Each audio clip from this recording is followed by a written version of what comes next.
Welcome, gentle listener. I am Baldermort, your faithful servant, and I wish to introduce you to the factions, forces, and faces of the Warhammer 40k setting, the grim darkness of the far future, where there is no time for peace, there is only time for war. And today, I now enter a brief period where I take a rest, regroup, and start writing even more. But I do need a break. Alas, I have the urge to do some personal projects in writing, possibly even a novel. So we'll be attempting that in my period off. No, it can't be Warhammer. But hopefully some will think it of worth, if I manage that first draft. A dream for decades, and I have few of those left, so best get on with it, as they say. You never know what you can do until you try. Hence, as usual, I will be releasing some compilations of my own wee stories to tide me over. YouTube can be a harsh taskmaster, and videos need to be uploaded continuously. So, in this period, I put out collections to paint or sleep with. I hope you enjoy this compilation for what it is, and I thank you, gentle listener, for all of your support over the year and years. You truly have changed everything in my life. Thank you. I can only hope that I have made some kind of beneficial impact in yours. Now, to the stories.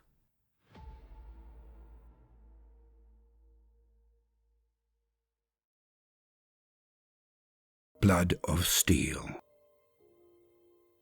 Epistolary Jubiel lay on his back, looking up at the fire-wreathed skies.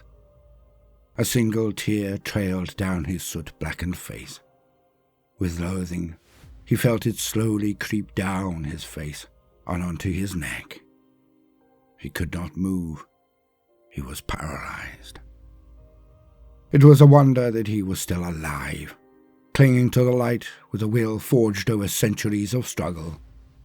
Despite it all, the physical, mental, and spiritual excruciation he now suffered, he could not and would not let go. He fought so hard, not only for each breath, not just for life, but also against the rising tides within him. He was almost lost to it.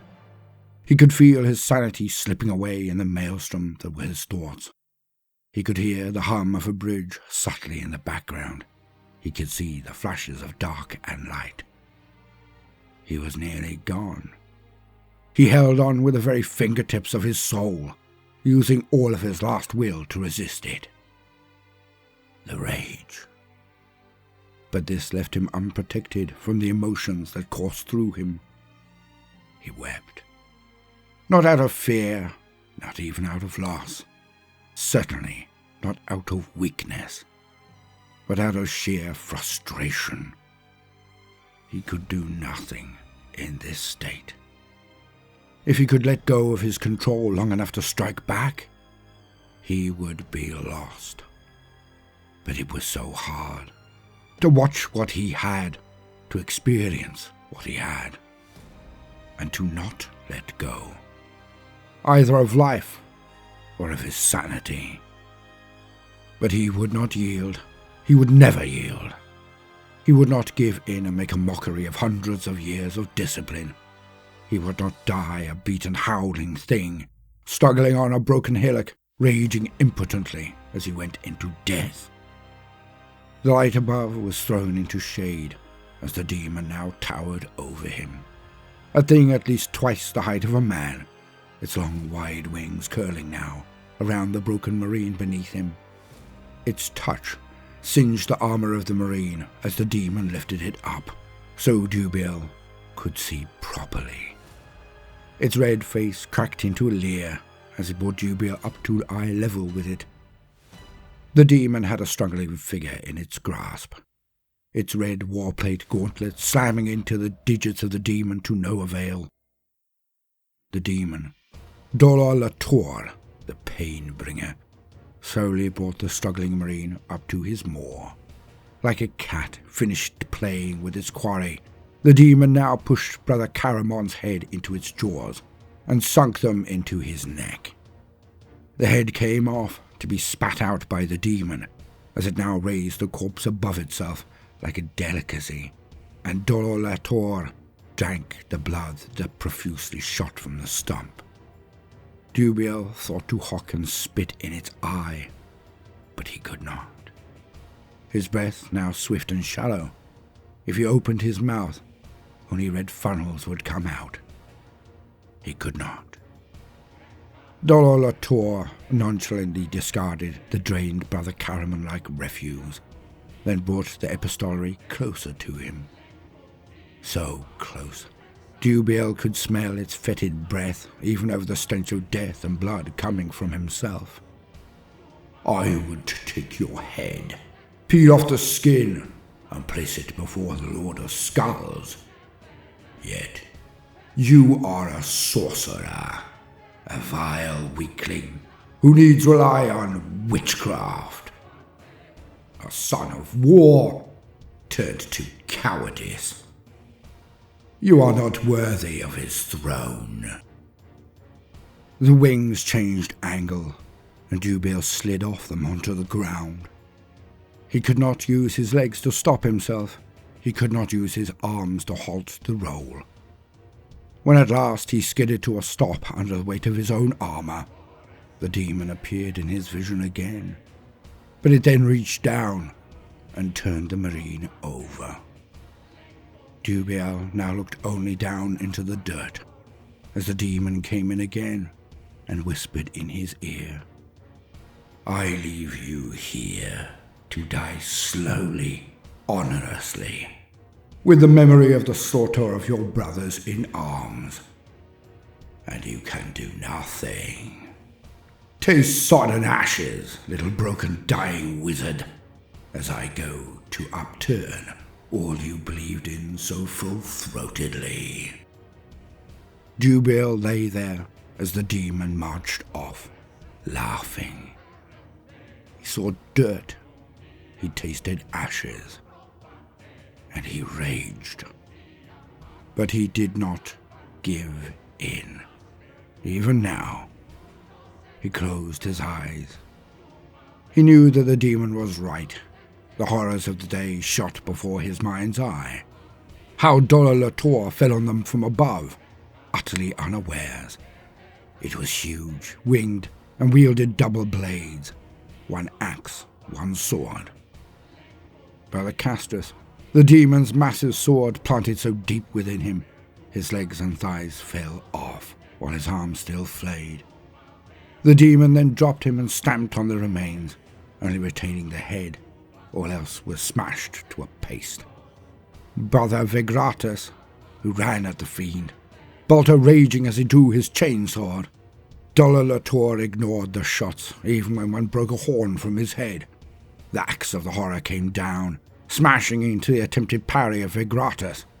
But the demon was too fast, too powerful. The thing's axe passed straight through Vigratus without stopping, the chainsword still whirring on the floor as the two halves of Vigratus fell apart. Brother Camuel had launched crack grenades at the demon, but in this one instance, Dolor took defensive action and batted them away with his wings. Alas, the orbs flew directly back to Camuel, who was then torn apart in their explosion. And on, all 10 of Dubiel's honor guard, dead. He had slaughtered every marine that had come with epistolary Dubiel, only striking at him when all but one other were dealt with. And Dubiel had done his best. He had fought with every ounce of his skill. Yet every last psychic sally had been disrupted by the huge brass collar that encompassed the demon's neck. Each time Dubiel had attempted to enhance one of his brothers, Dolor was too fast, and he executed that marine before the benefits could manifest. He left only Brother Caramon. Dolor turned on Dubiel and came in at him like lightning. The librarian sent the power of the warp down his blade, raw energies of unmaking dancing on its edge. He fought against Dolor with all of his skill, yet his blade never touched the bloodthirster. and the battle was ended with 4 simple cuts. The demon's axe came down on Jubail's leg, knocking him off his feet. The sword came down in his midriff and severed his spine. Then 2 more hacks, and Jubail was left without arms of any use. Brother Caramon had leapt at the beast, but was swatted against a wall by a massive backhand. The demon then walked over and scooped up the marine. The rest was history. Jubail broke through these memories. He fought against the thirst. He fought against the black curse. He fought against death itself. Jubail now went into himself. He reached within his mind and body and activated the 12th gene seed organ. The Suzanne membrane awoke, and Jubail went into hibernation. His mind closed down as much as his body, and he went into the darkness of the dreamless sleep of suspended animation. Upon waking, the first thing Jubail experienced was the sound, the blipping of machines of the Mechanicum. No, it was not that. As his mind and body slowly awoke, Jubail could feel himself struggling through a deep fog, as if his mind was shattered, his thoughts quicksilver and disjointed. He had been drugged. He could now hear better, closer, not as if in a bowl, and the light now stung his eyes, despite being protected by its unopened lids. He could not feel his body, his arms, his legs. He could not feel the air going in and out of his lungs, because it was not. Jubail opened his eyes, and a pristine shine of light-off metal burned into his retinas. As focus came, he could see the billows forcing air into his lungs, not via his throat. He could not move anything but his head, and only under supreme effort. A man in white robes walked from one door, heading towards an office. He stopped in mid-stride as he casually flicked an eye over his now awoken ward. He practically dropped his data slate as he rushed to Jubail's side. He flicked one sensor after another, reading the signs before looking down into the eyes of the epistolary. It was sanguinary priest Turiel, who now spoke in somber but gentle tones. Jubail was in the apothecarium, and he knew what Turiel would say before it came out of his mouth. Brother Jubail, I had feared you were too far gone to wake. I cannot be anything but your brother now. I must tell you the truth. Your body is broken. There is so little left.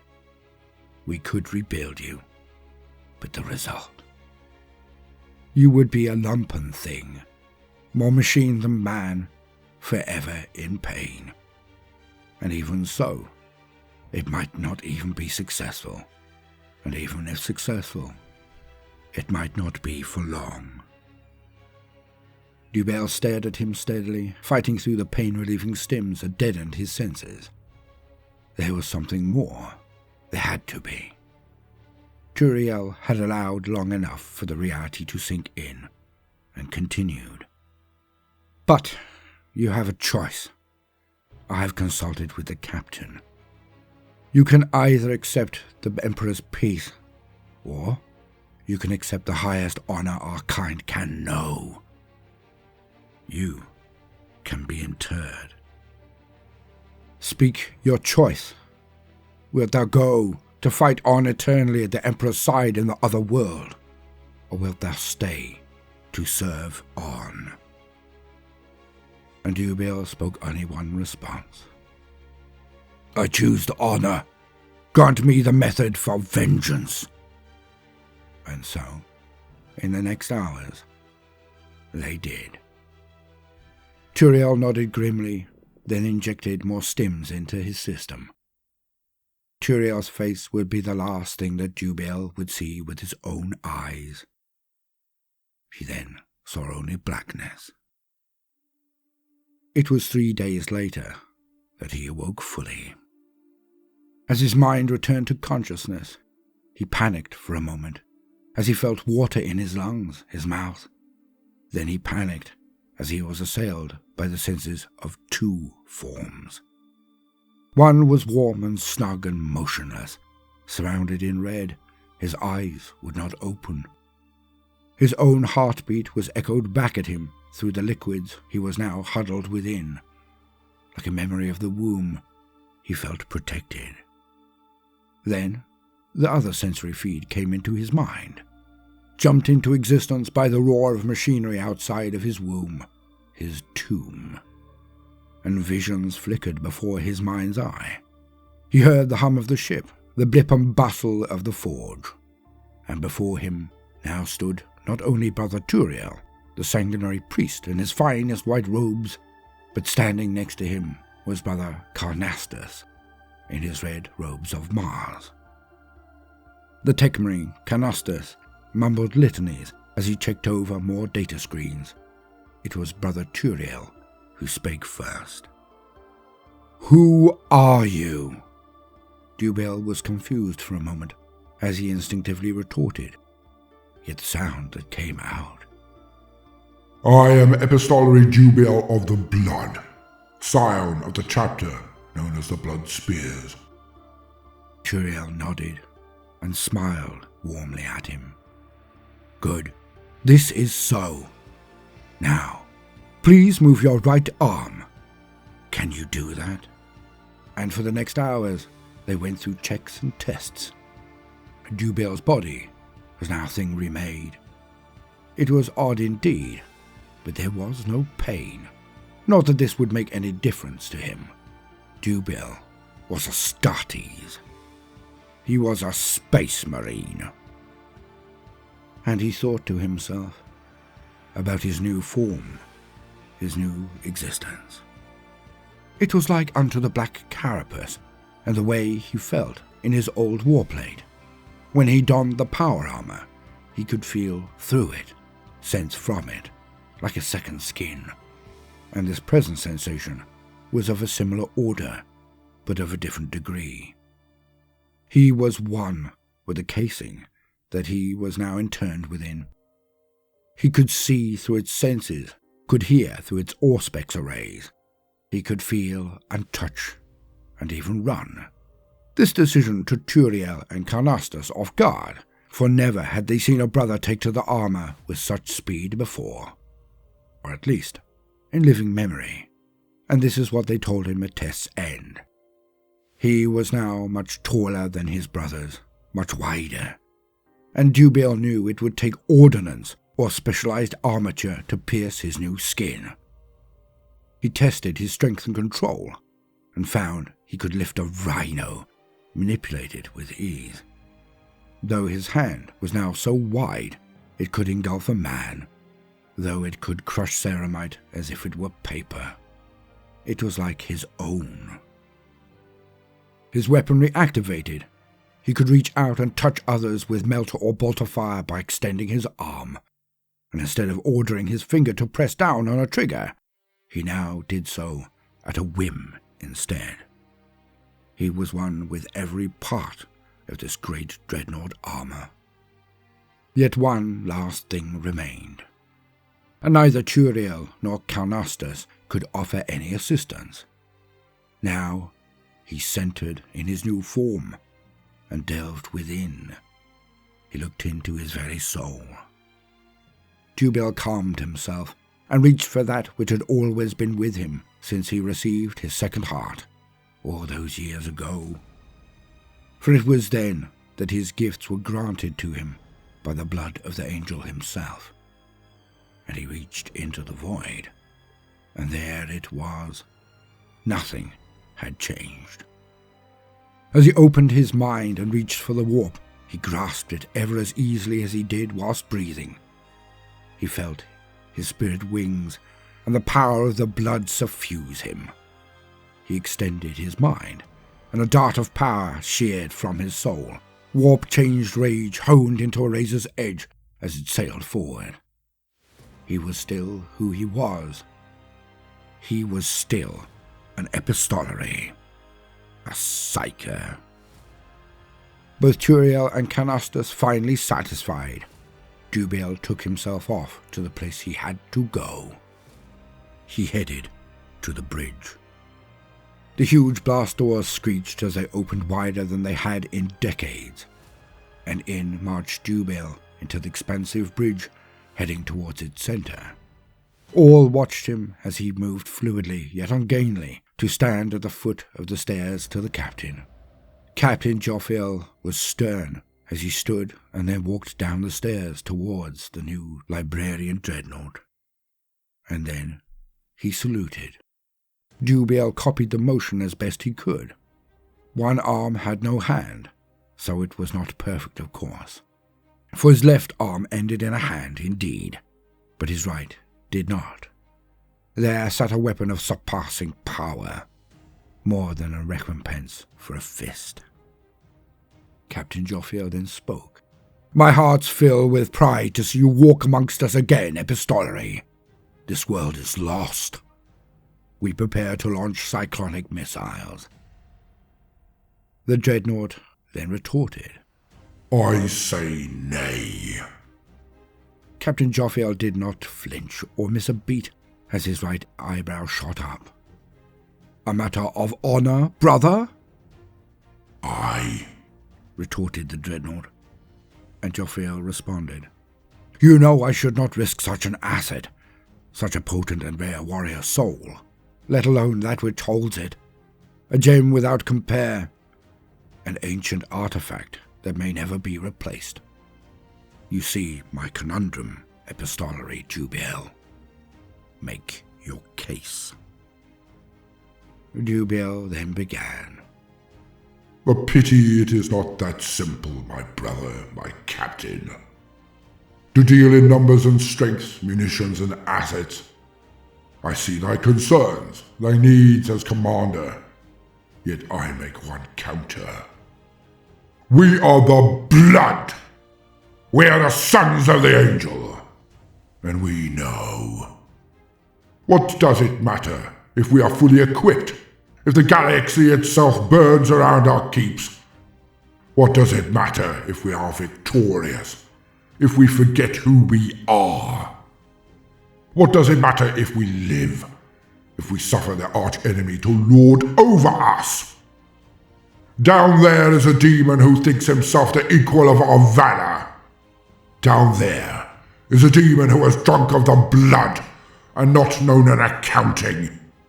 Down there is a red-lipped demon who spits on our glory.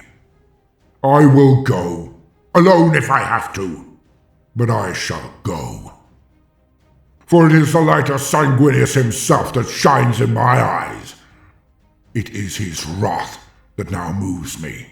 It is his honor I set above my own existence. And with his words to my ears I say, in his name, I shall not suffer the unclean to live!" All looked on, entranced. Captain Joffiel nodded at last, as he responded. "And in his name, I shall not stand in your way. Go, take what men will follow you on this march of doom. Bring our father's righteous flame unto his enemies." Dubiel turned to begin his march. Yet there he did see it. For many of the Space Marines who stood on the bridge now turned and saluted to Captain Joffiel. They requested permission to leave their duties and follow Dubiel. And for his part, the captain nodded again to each in turn, and they marched. Down to the bays and then out onto the drop pods they marched. The 10 who came with him stepped into a teardrop of ceramite he himself had travelled in more times than he could recall. Before Dubiel was stood a drop pod of equal shape, but of different magnitude, for it was by far the largest he had ever witnessed. And it had to be, for Dubiel's form was now near 4 meters high, over 3 wide, 2 in length alone. He weighed 12 tons or more, near as much as an entire squad of his brethren. And down they went. Dubale heard the rumble of the pod through the muffled comms of his suit. He felt its judder as it descended like a caress of the skin, instead of a pummeling from the G's he would have felt if he were still a man of flesh and blood. And then the deceleration burst straight before he struck down. Explosions rippled across the door frame as turbos then powered down the doors into massive ramps before him. Before even exiting the metal confines of the drop pod, Dubale sensed the enemies in their multitudes. His Stormbolter roared as he walked down onto the face of the planet. The Neverborn exploded under his wrath, shells piercing their forms and exploding from within. Red horns and teeth, bones and chains rained across the environment, as his brothers, the other Space Marines, added their own barks of rage. The enemy were forced back, and like all of their evil stripe, they turned tail and ran. Cowards. But Dubale then extended his mind. He touched the warp, and he drew on its power, like black sludge across his soul. Yet, he twisted it and formed it, and then sent it forth, a scream of his own, a challenge sent out in a language these filth could understand. And in what passed for their minds for miles around, his challenge resounded. "Dolator, come to me, demon! We are not done, me and thee! Dolator, come, demon! Return to the fray if you dare!" And Dubale did not have long to wait before he was rewarded. "There, above the cathedral!" barked Brother Benito. Dubale looked up, and Benito was not wrong, for there it sat, its wings wrapped around itself, yet looking down as if any other gargoyle, but it was, of course, many times the size of the stone figures it emulated. Dubale raised his right arm into the air, one with the Sinistrum-grade weaponry built into it. The type of his dreadnought was clearly that of the base chassis of a Furioso, but where there should have been two fists, in one there was a false halberd. As sharp as a custody's blade, with all of the power of a dreadnaught's strength behind it. Even were it not a focus for his potence, it would still be a thing of dread to all of the enemies of the Imperium. Yet, it was a weapon built on outlawed technology, and it was a focus for all of Dubale's mystic might. Dubale's challenge was answered, as the thing unfurled its wings and stood tall. Its huge arms wide, axe and sword wreathed in fire, dripping blood, ready for the fray. It took one step off the building side, and then swooped down, diving straight towards its prey, Dubale. Yet, this time, it did not have the advantage of surprise. Now Dolator sped at Dubale openly, and he was ready for it.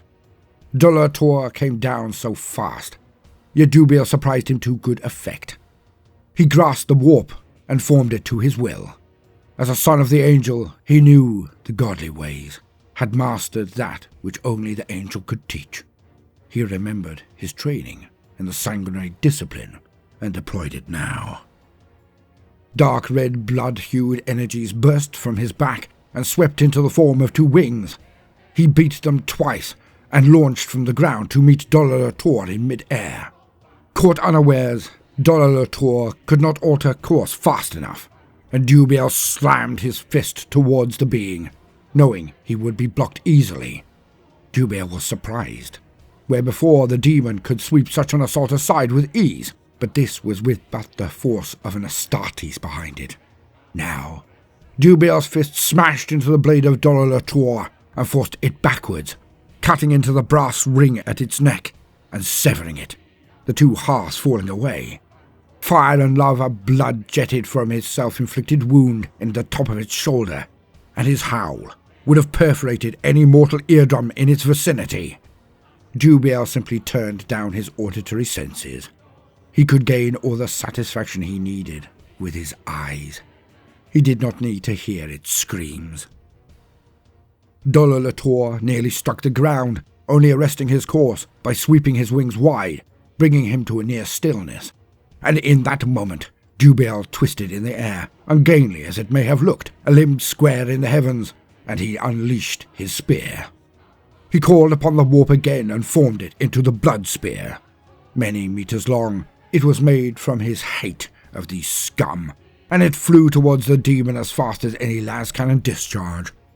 Jubel had aimed well, for in the instant that the demon slowed, the blood spear tore through its right wing, tattering it. The power of the spear did not only sever fleshy form, but also sent waves of red energy crashing down the membrane of its wing and into its body, burning Dolor viciously. The demon threw back its head, but Jubel did not hear its bellow. It landed now, and with it paused, launched its axe into the air at Jubel. Tumbling end on end towards him, he had but a mere nanosecond to react. His body was not fast enough, and he defended himself with his gifts again. A shell of dark red energy enveloped Jubel as he called upon the shield of Sanguinius. The demonic axe smashed into it and shattered it easily, but much of the force of its throw was removed from its flight. When the axe did connect, the armored plating on the dreadnought's shoulder rang and sizzled, but it did not collapse, it did not break. Jubel swept up his halberd into the axe as it fell, and sent it careening off into the distance.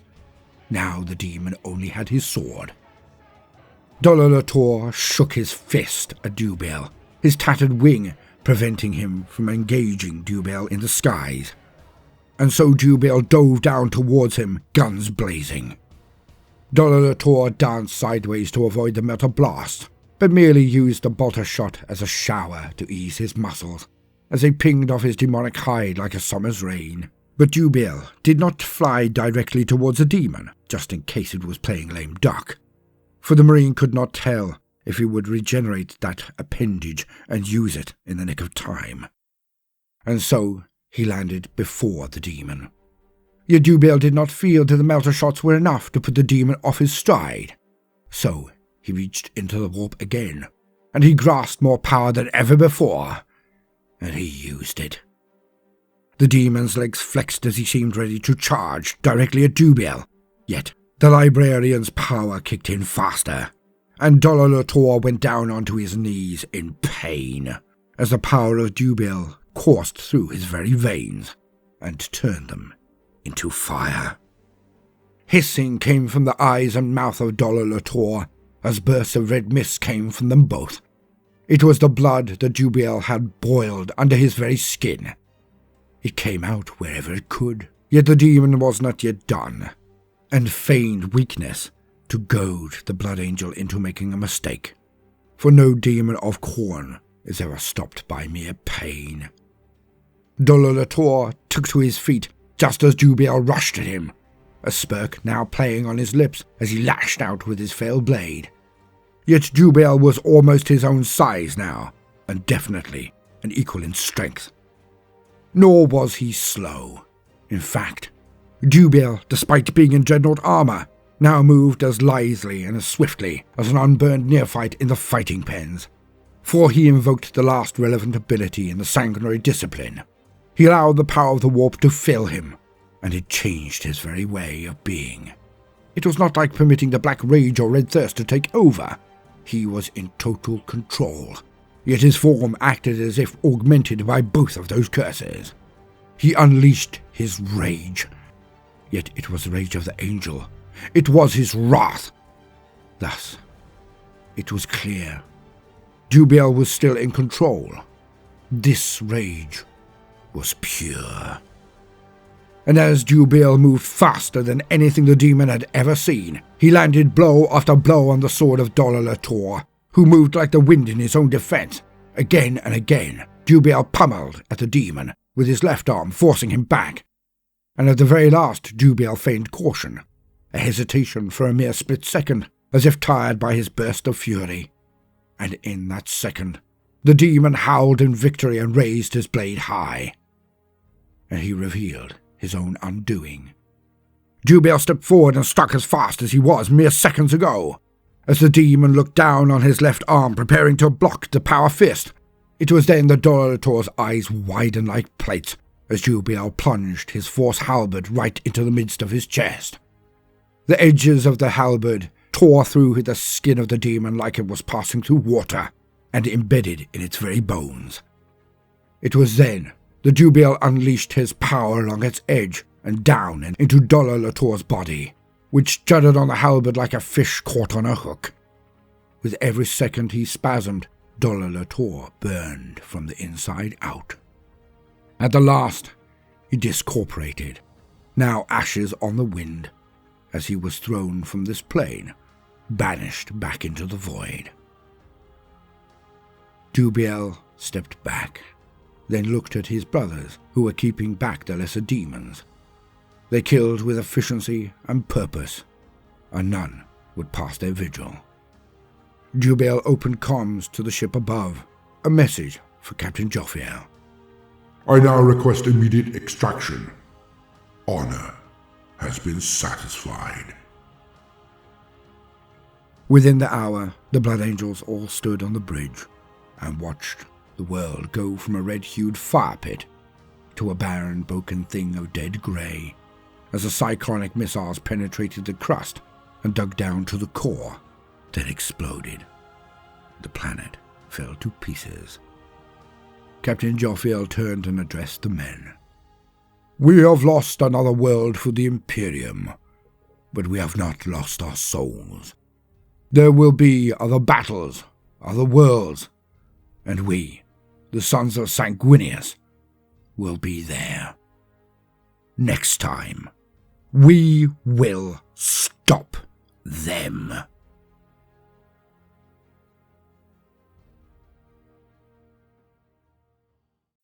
Indomitable. The embassage came as agreed, with all the pomp and panoply of rulership. Ranks of troops in shining armour surrounded the shuttered closed palanquin that slowly approached the bridge. The emperor of this secessionist world was surely inside it, hidden from the view of his lessers. Captain Verres nodded solemnly to Lieutenant Maximilian, who rolled his eyes comically. Verres would have smirked back if he was not in view of the foe. This annoying backwater world had declared independence from the Imperium. As they were so close to the region, Verres decided a swift show of force would dissuade them from their current course. The world was a hub of trade, and the captain had decided to be strategically minded. He did not wish the world to be burned for the transgression of the few. And so, the strike cruiser had appeared in orbit and easily swatted away the pathetic surface-to-void fusillade that came from the rebel world. After bombarding an outlying, relatively unimportant city for a mere 5 minutes, the monarch of this heap had declared he wished to parley. Verres and Maximilian stood on the bridge of fealty, where the leaders of this world had previously pledged undying loyalty to the Primarch Guilliman, all those years ago during the Crusade. An ancient bridge, still pristine after all these years, due to the religious upkeep of the many generations of rulers on this world. All but Emperor Seludar had been loyal, yet Seludar had always been different. When he had taken the throne from his dead father, he ruled with an iron rod, as all had before, but he devoted so much of their surplus production to unusual programs and activity. He militarized the world with claims that the emperor wished it to be so. Why should the people of Antiochus strain the forces of the god emperor with their protection? A decade later, it was decided that the old temples would be left to mature so the program could continue. Eventually, they built barracks, hardware, and simple weaponry, with the aid of rather naive or unwise Mechanicus priests, of course, the ones that Mars had thought had gone a bit native. And then, eventually, when Emperor Seludar was thoroughly convinced of the power of his forces, the message went out to the greater Imperium of independence. Of course, the first message was the loudest, and that was the destruction of the undefended tithe barges when they arrived from the Administratum. And so, the counter-message went out from said administratum, out on the military frequencies from the astropathic choirs. The Sword Warden's strike cruiser was in the vicinity, and the captain thought it a good deed to be done in the name of the Emperor, especially knowing the local militarum generals, who had a firm belief in the use of bombardment to resolve near every issue. The world was important, so optimally it required to be retaken without being flattened. As the Sword Wardens hailed from that illustrious line of Guilliman, they took the pragmatic view. Verres tapped his gauntleted fingers on his armour in a roll while waiting, and it resounded even above the marching men approaching, on purpose, showing his outward impatience as a display of dominance. Approaching the centre of the short but widely expansive bridge, the soldiers marched to within 20 feet of the Marines, then stopped. The front ranks took 2 steps sidewards, shuffling to permit the palanquin to process further alone. The serfs carrying the box on their shoulders sweated heavily in the scorching sun.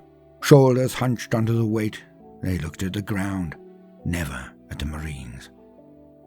They came to within a mere 10 paces of the Marine leadership. Captain Verres drummed his gauntleted fingers on his armour slower, with more deliberation. Yet Lieutenant Maximilian now frowned as he looked past the palanquin and noted the back ranks of the honour guard begin to shiver, then turn. He looked into the downcast faces of the serfs now stood after placing the palanquin on the bridge surface. They sweated, yet their eyes were wide as they looked at the cobblestone surface. They shuddered in fear. Lieutenant Maximilian had just enough time to put his hand on the arm of the captain to warn him. As they both looked on, the curtains of the palanquin opened to reveal the inside. No monarch or emperor or fop sat there. It was a metallic case, a large one. Both their eyes widened as the thing exploded. Sergeant Vipsanius watched as the bridge became a miniature sun, and both it and everyone standing there were vaporized in the light. The comms burst into activity, as the 4 sergeants then snapped options to each other, and within only a minute, the decision was made. In the court of Emperor Saludar, only a few miles away, a dandy turned to the throne and stated, "It is as you stated, most wise one. A request for parley. They wish to discuss surrender." Saludar sniffed and looked down his hawkish nose. "I thought so. So much for the vaunted Space Marines. They are autocrats. Without their masters, they fall to pieces. We shall meet them to accept their capitulation. But now is the time. Inform our ships to come out and engage just before our meeting. Tell them to sink the Marine cruiser while I speak to the delegate they have elected to beg for mercy." A mere hour passed before the pantomime was recreated.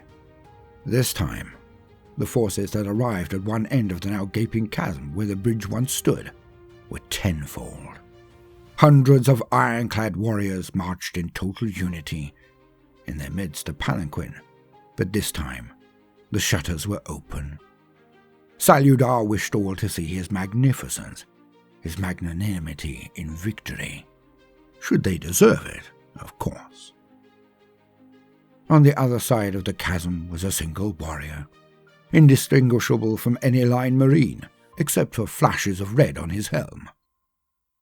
A ranker, an NCO, thought Saludar with a sneer as he approached. His entourage stopped, and a golden set of stairs was brought to the palanquin, and Saludar did not like the sensation of being lowered.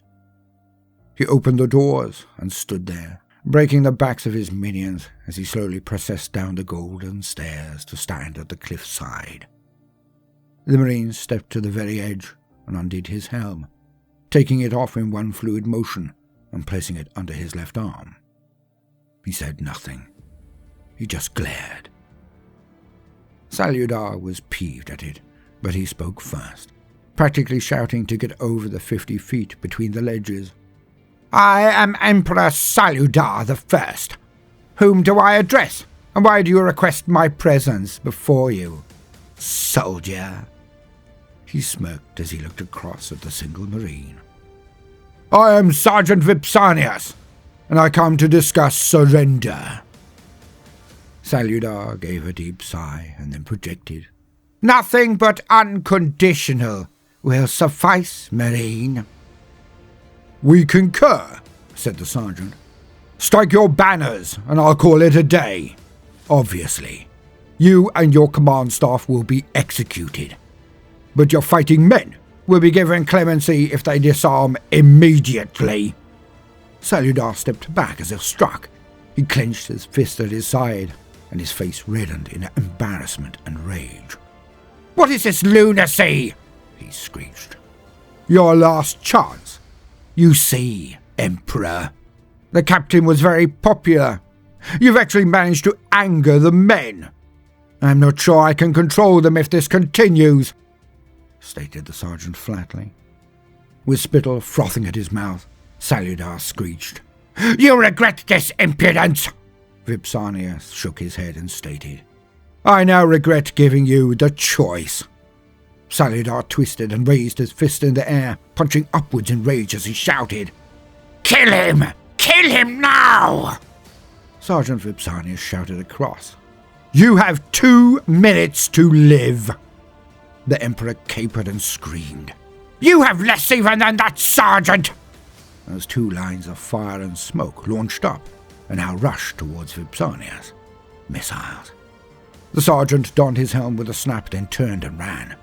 Enraged, the Emperor jumped up and down as he now screamed, "Too late, scum! Running will do you no good!" Yet the Marine then rounded and pounded directly toward the cliff edge and launched himself into the air above the angle of the missiles. All in the court now held their breath as they watched him fly towards them.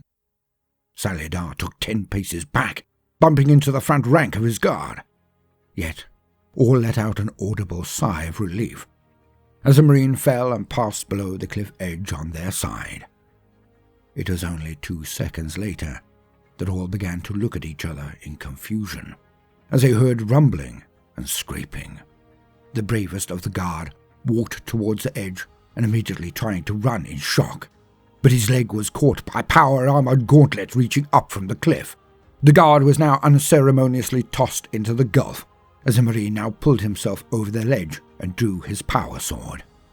The screaming of the guard was drowned out by the crackle that came from the blade as the Marine flicked a switch in its pommel and blue arced energies sheathed it. 56 seconds left, barked the Marine as he advanced. Saludar squealed and barged into his men, who took up defensive stances. Sergeant Vipsanius then took 4 loping steps and barreled into the front rank of them. The blade moved like lightning, the Marine like a hurricane. Guards in an approximation of power armor were like statues compared. Arms and heads were sent flying. Men shot back into those behind when the sergeant kicked or backhanded any. Screaming filled the air as the back ranks broke and ran. Finally, the last 3 were slain. Vipsanius ducked left, then bounced to the right, beheading the middle guard while slamming his shoulder into the outlier. He then twisted and cleft his sword through the torso of the last, advancing so swiftly that his blade was now at the very throat of Saludar. The Marine's left hand grabbed the Emperor of this hovel and pushed him to his knees. Saludar looked up at the sergeant and spat. "What are you waiting for? Do it!" The sergeant looked down at him and stated, "Alas, I overestimated what you call warriors, but even so, they will not make a liar of me. I said 2 minutes. You have 4 seconds left." Eyes wide, Saludar's mouth moved, but no sound came out. 4 seconds later, Vipsanius struck down, ending the rebellion in one surgical swing.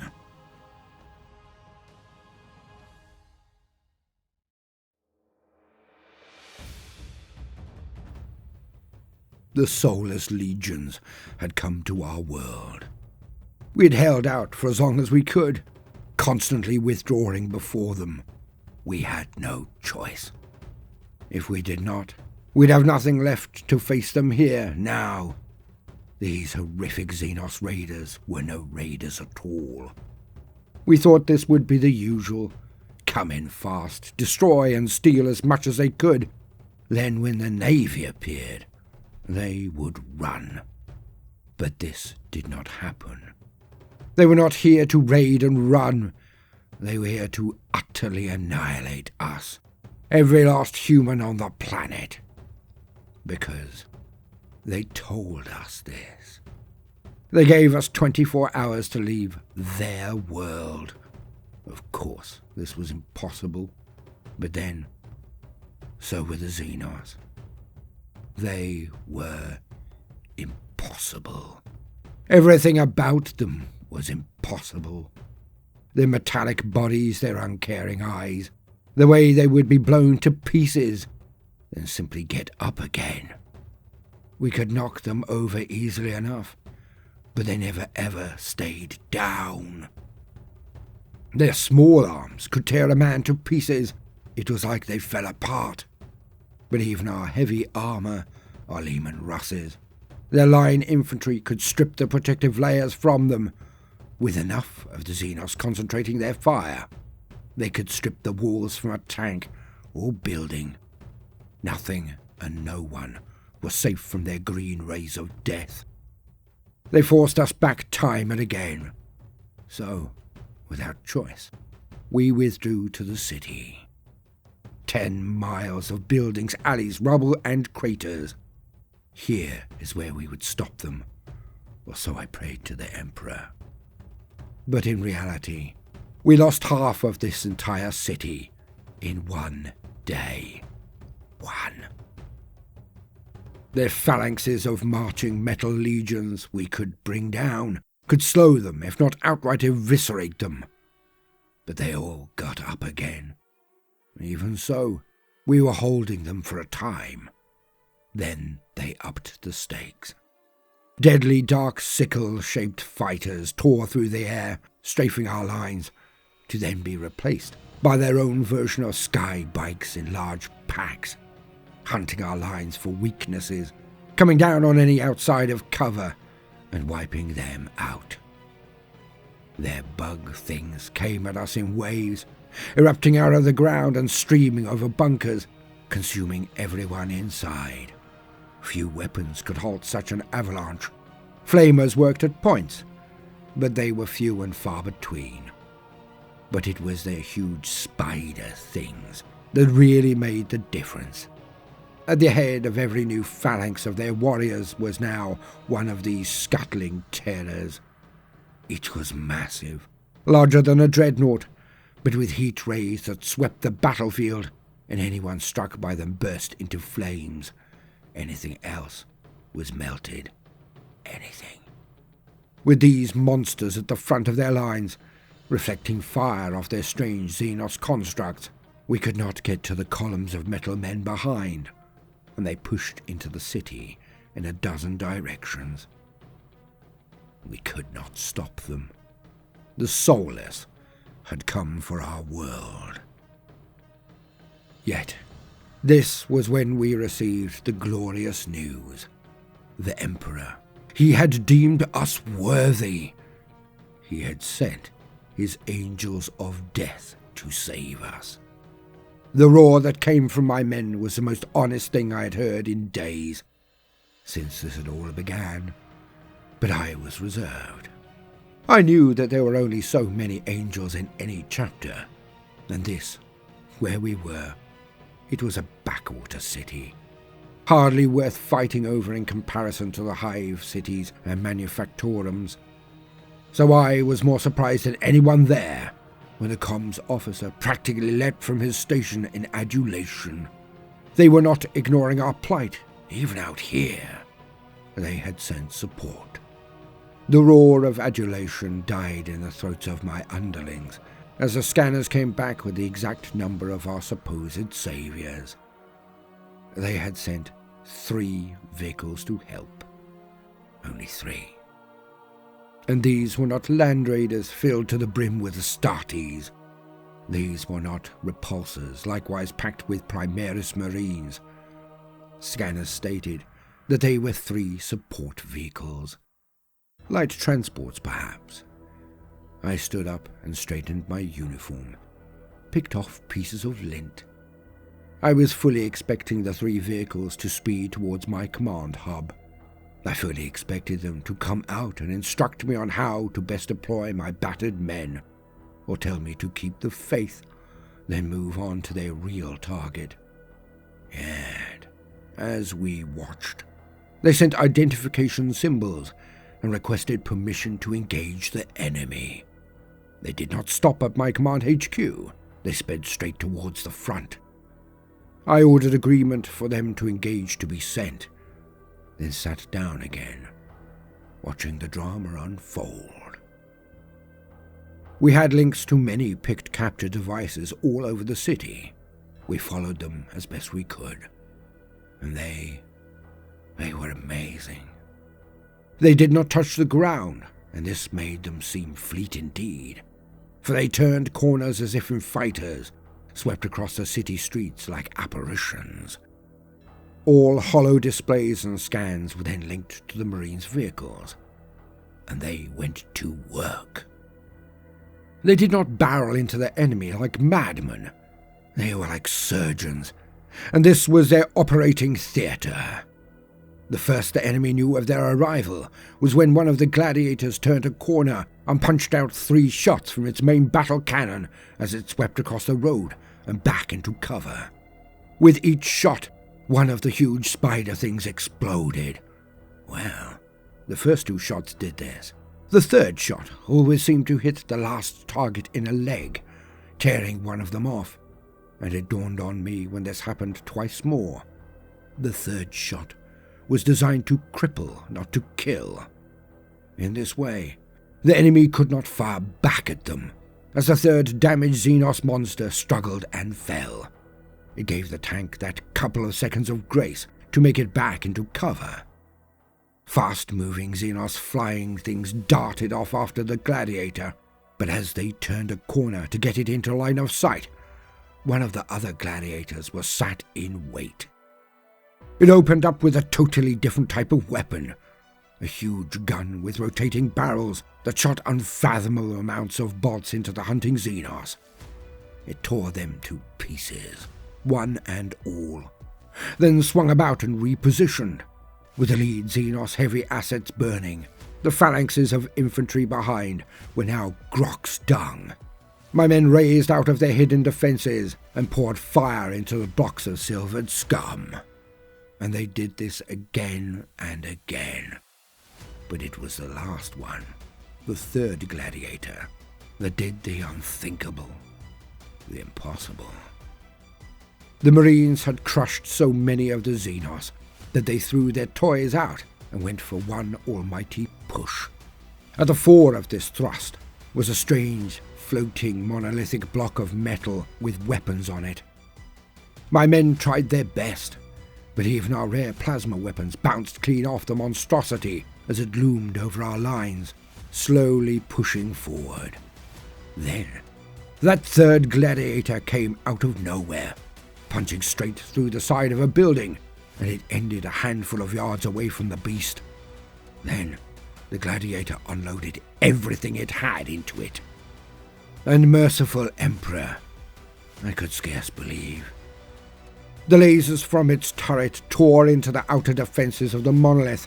Then the melters on the side of the gladiator fired off again and again, each ball of power smashing into the Xenos thing.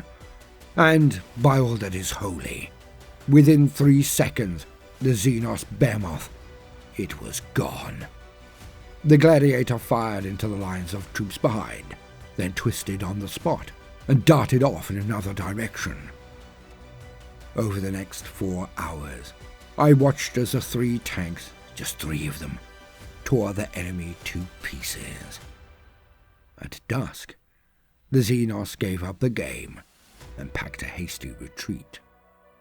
I have no idea what happened over the rest of our world, but if this battle was anything to go by, The Xenos will regret ever matching their might against the power of the Imperium. For in truth, the Emperor protects.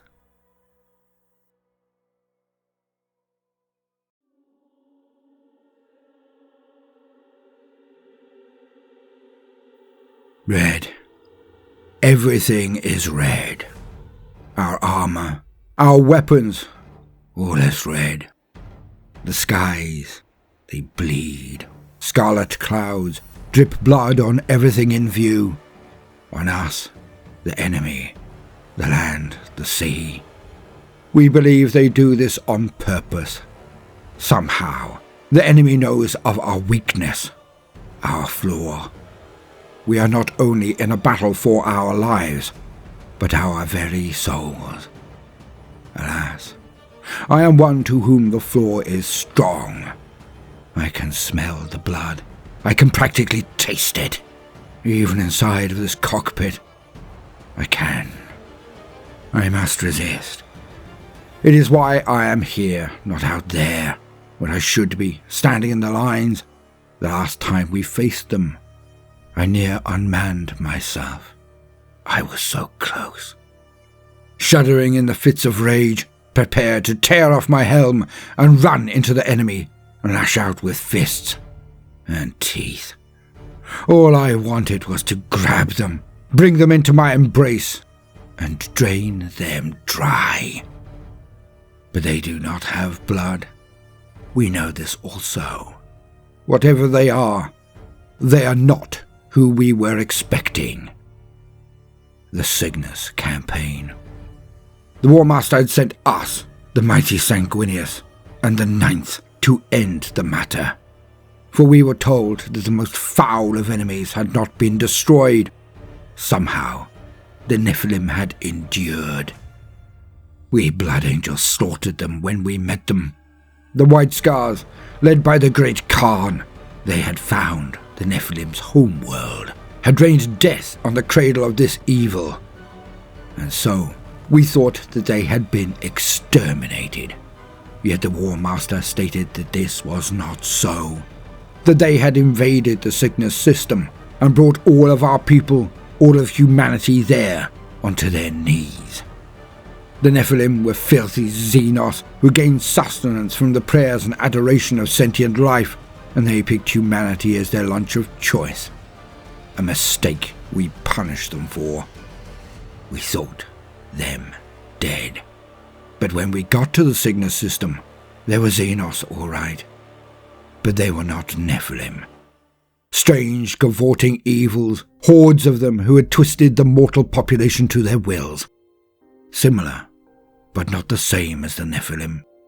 They were not in need of supplication as the Nephilim required. These ones were different. No blood had they, no form of substance. For when we slew them, they simply drifted away on the breeze, and they affected reality as no other we had faced. As I said, the rain was red, because they had transubstantiated it into blood. The rules of physics broke when they clustered. Wounds that would finish even Astartes, these things shrugged off with ease. They felt no pain. They were not Nephilim at all. But with the angel guiding us, we knew no fear. More accurately, most of us did not. I did not fear the enemy, but I feared their effect on me. To become a drooling maniac, broken down to a beast. The thirst was so strong. So my sergeant came and offered me either battle barge garrison duty, or to come to battle, but within a weapon of war that would permit me to truly hurt the enemy. And so, I and a few others with similar issues were collected, and we formed a new unit for this campaign only, and we were granted the use of an old lady of the field. We had near stopped using them, but for this campaign, speed was less important than impact.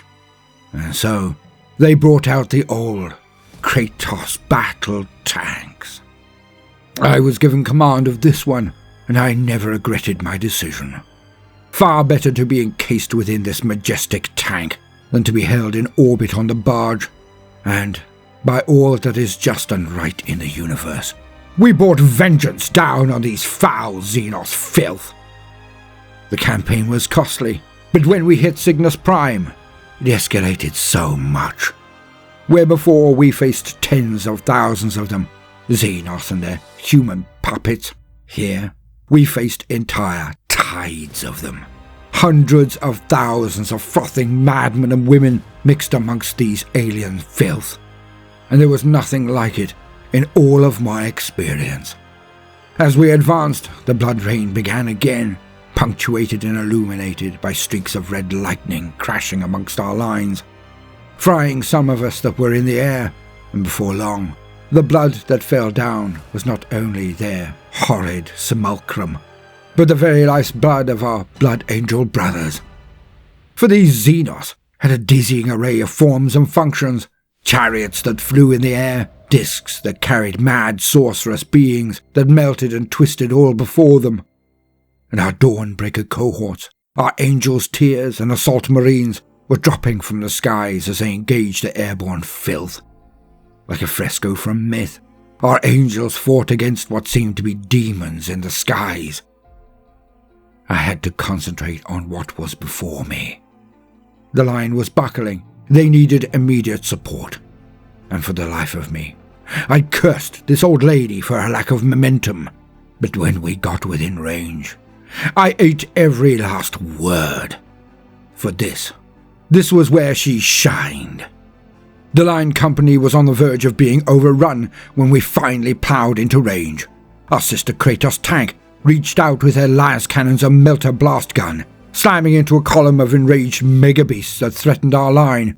Each one she hit was torn to pieces by the fury of her guns. Now it was our turn. We moved ever closer, then unleashed our fire. Our battle cannon explosives ripped huge gouts out of their lines, the autocannons, heavy bolters and havoc launchers, sending out entire waves of shot that tore whatever they hit to pieces. We advanced, perpetually firing. A few of the foe now brought up more heavy assets of their own, but their firepower merely made our flare shieldings light up.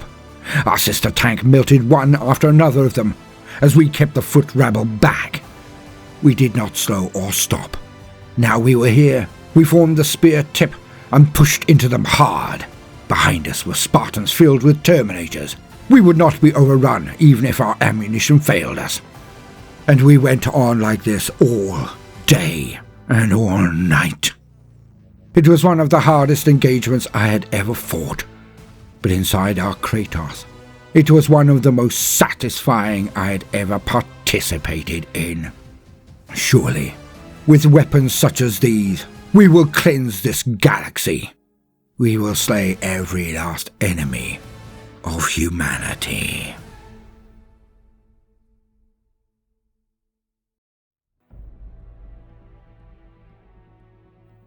My have been, then was not, then was again, then not. My personal rhyme. It takes out some of the sting, despite how bitterly I may state it some days. My own little mantra. But then, what was I? Then not. I was a librarian of the Great Crusade, the 2,752nd Expeditionary Fleet.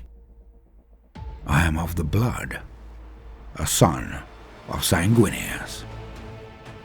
When I fought my way through 1,000 competitors, bested them all, beat them all, only then could I stand before the blood and look them in the eye. Small, lumpen and debased was I, a survivor of the rad wastes. Like all of my kind, we were only barely human in our visage. Scarred from head to toe, malnourished and meagre in frame. Yet, I was wiry, fast, and my sinews were strong. My will, stronger. I was given over to the sarcophagus, filled with the blood of our Lord, the Angel, and I transformed while inside that tomb. Not just of the body, but in every regard, every possible way. When I awoke, I remembered nothing of my time inside. I did not remember the howling and screaming, the times I thought my mind would snap under the weight of the eternal darkness, with only my breath and heartbeat to remind me I still lived. The excruciating pain that came when my bones snapped and reformed, elongated and strengthened. But when the cords of my muscles snapped again and again, pulled taut over a frame too mighty for them, of course, the muscles knitted back again and again, each time healing stronger than before. When I awoke, when I was released from the sarcophagus, I was unrecognizable. Tall, I towered over many of my brothers, even of the blood. I was multiple heads taller than I had been when I was interred.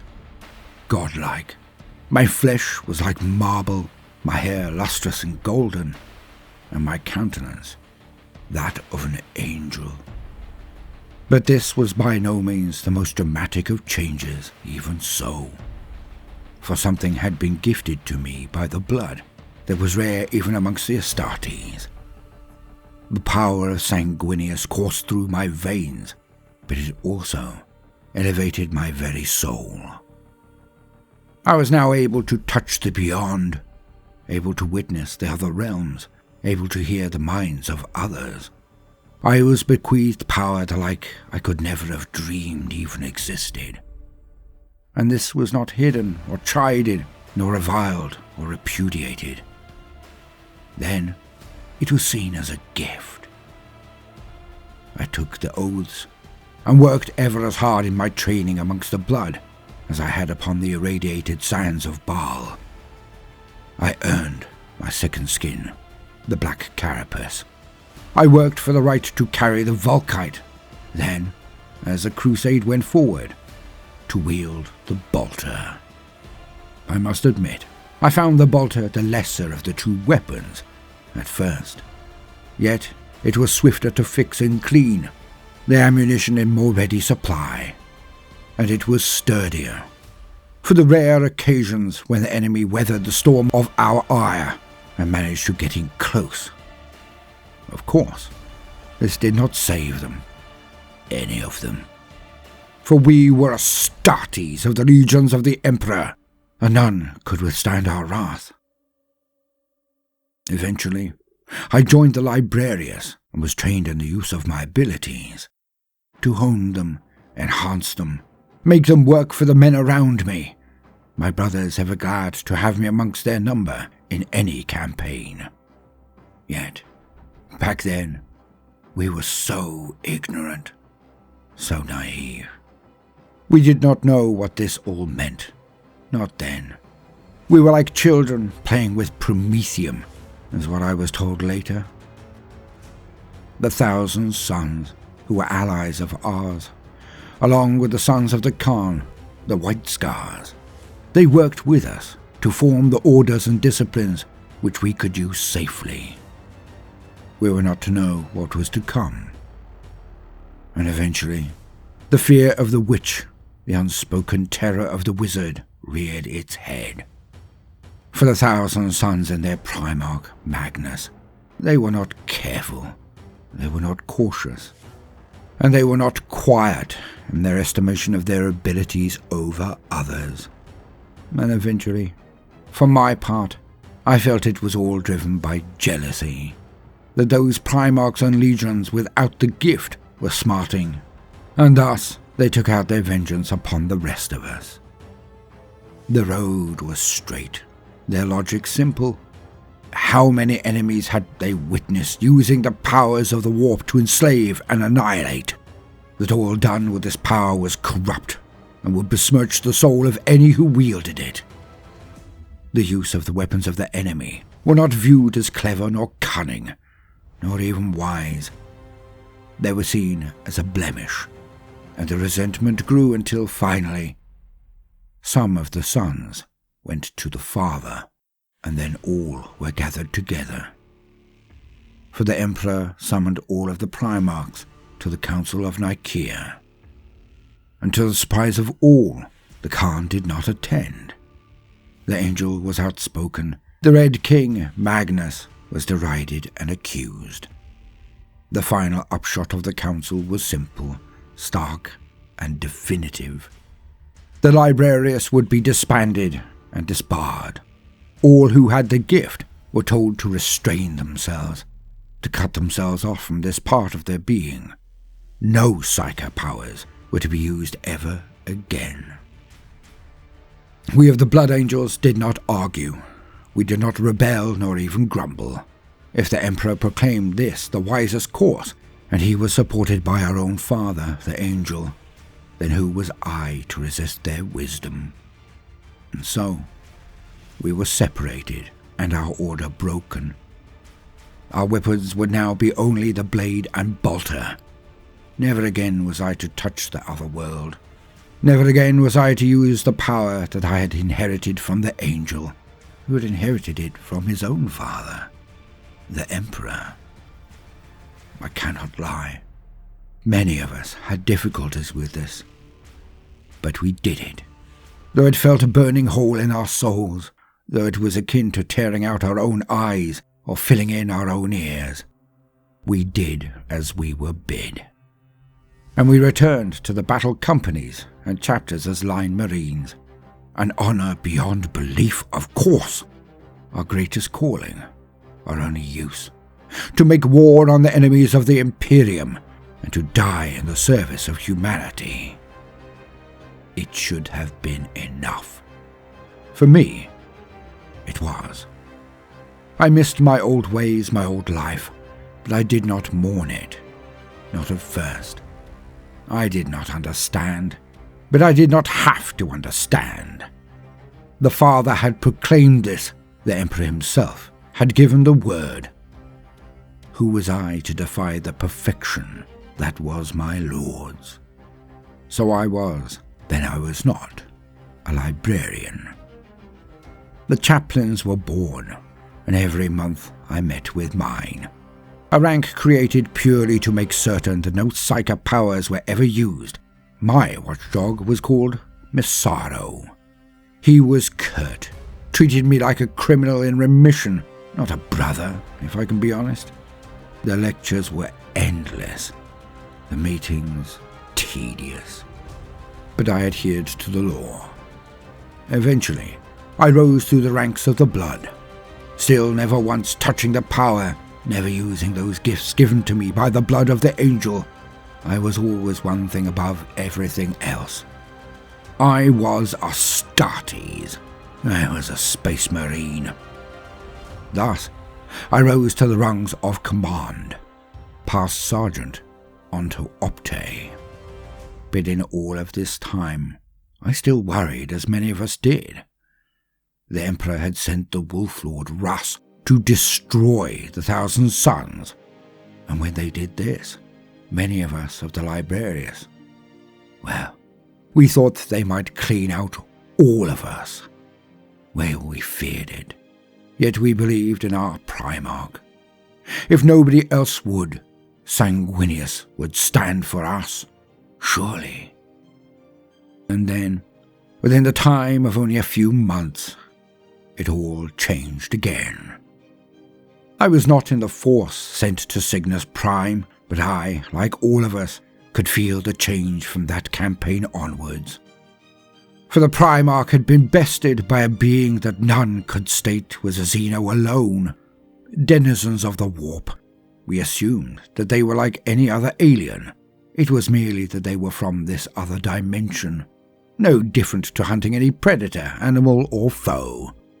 They would die beneath the boots of the Crusade. We, the legions, would terminate them whenever they made it across into this realm. On Cygnus, the only thing that could stop them, the only thing that could rouse our Lord and get him back into the fight, it was the old Liberius. Some of my old colleagues had, in their desperation, thrown away their shackles and used their illegal powers to rouse our master, Sanguinius. And he rose up and smashed the enemy. A dam had broken, and from that point onwards, I watched as we saw the return of the librarians. It was our warp powers that best beat the darkness. It was our abilities that could thwart even the most aggressive and powerful of the foulness from the immaterium. Then, the darkest truth came and hit us like a lightning bolt. The War Master, he had turned on the Emperor. He had betrayed us all, and he was not alone. The turncoats had conspired amongst themselves, created the perfect trap. And on Istvan, they slaughtered 3 whole legions. And not just Marines. Ferrus Manus, one of the most trusted and able of all of the Primarchs, was slain. The Raven Lord missing. The Primarch of the Salamanders gone, presumed dead. Horus Lupercal had taken fully half of the legions over to his side. None could fathom why. No matter their propaganda, their lies, their defamations of the Emperor, this was not the truth. It couldn't be. But as we fought them, that would out, as the truth always does. The traitor Primarchs and their entire legions had been dominated and changed by the Xenos of the Immaterium. They had fallen to evil. Like fairy tales and fables, the beings that were behind the heresy were so potent that they had taken over even Primarchs. And they were twisted, horrifying things that were only identified via ancient tracts, superstition and myth. We fought against evil made manifest, nightmares incarnate. We did our best. We fought with every ounce of our very souls, yet these beings were not like normal Xenos. They could not be broken, could not be shattered. Our usual tactics of decapitation strikes and morale-breaking charges, they did nothing to them. We slew them, but they never turned tail and ran. They never needed a leader, not really. They were not confused nor broken. They just came at us again and again and again. And all librarians eventually realized something terrible, for most of us would eventually face the same beings again and again. When we destroyed their bodies, they simply disappeared. And we found out that we did not obliterate their sentience. Their souls would drift into the other realm, ready to come back at us again and again. It did not seem possible, but the ancient wisdoms were right. These were demons, beings of malevolence that haunted the very dreams of humanity. They were real. As things progressed, as we went into battle after battle, doing the previously unthinkable, to fight against other Marines, to slay other Astartes, well, these beings came amongst them so often. They would hurl them at us to soften our lines, expend our shot, erode our strength. It was so often that only after smashing hordes of these beings did the enemy legions then move against us. We librarians were adept at destroying them, but we were still so very few. Eventually, command spoke to those in other legions, and a new formation was to be created. The Nullificators. They were to be drawn from the best of the best, to be given weaponry rare and potent, and they would be tasked with becoming experts in the destruction of these Xenos from the Immaterium. And I was asked to lead them. I had already become an Opte, so I had the skills of command, they said. The warriors I was given were not all librarians, so I would be at the center of their line. I would be their leader. I would be the one to dispose and direct them, and the one to shield them when I could. And we began with tactical dreadnought armor, Terminator warplate. The best we had at the time. The Cataphractii armor was the bedrock of our power. But even this was not safe from the claws and teeth of these enemies.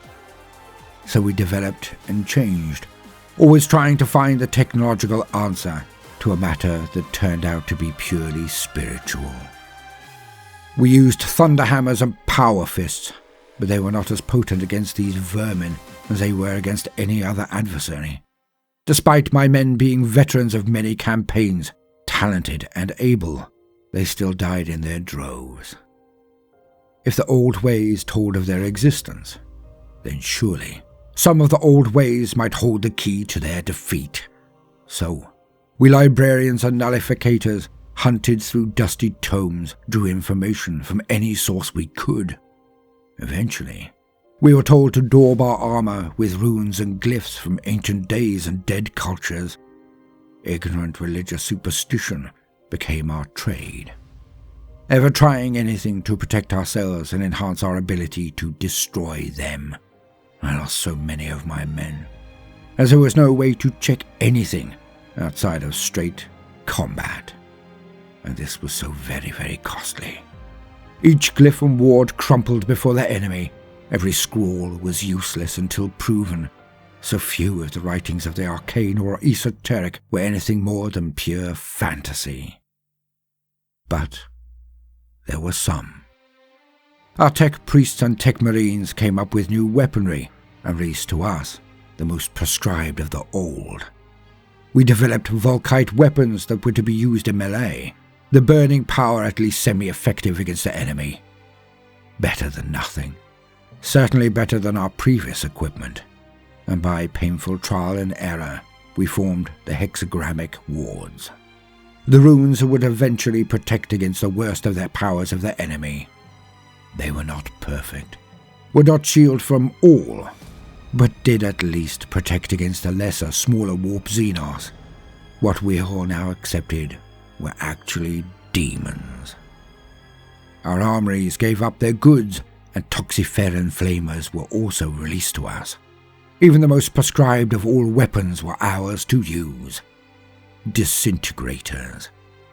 They too worked on the enemy. Not as well as they worked on those born in real space, but still, they worked. Through all of this, I was not really librarian. I was the Primus Nullificator, the consul in charge of a wing of the Nullificators.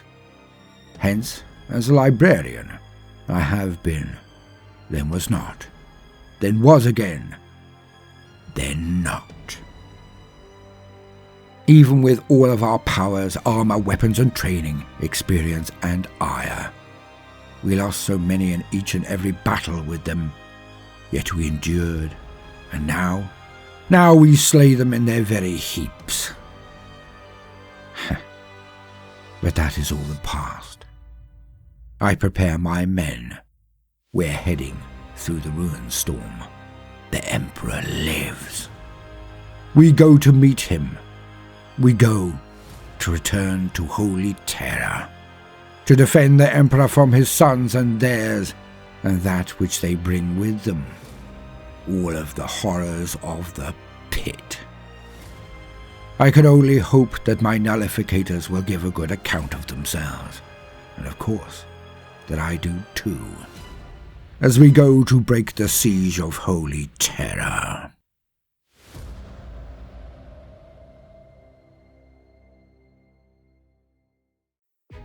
The Castellan.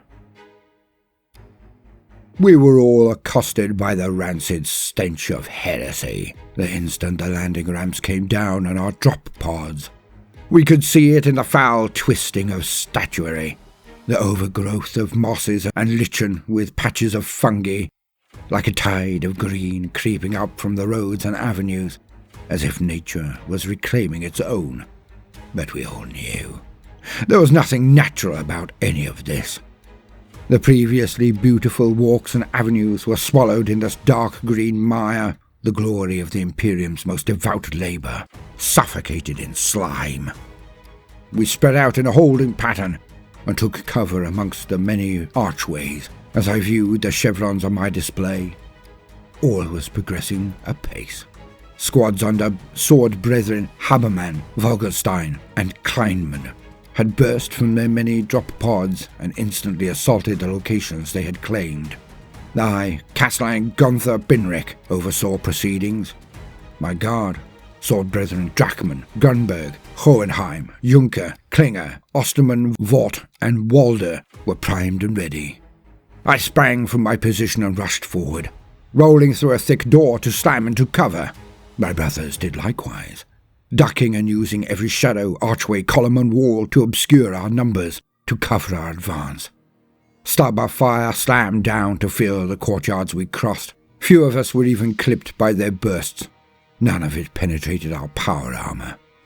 As we passed, Drachman and Walder swung into the building and took one staircase each, running up them to come upon the enemy who stood atop the crenellations.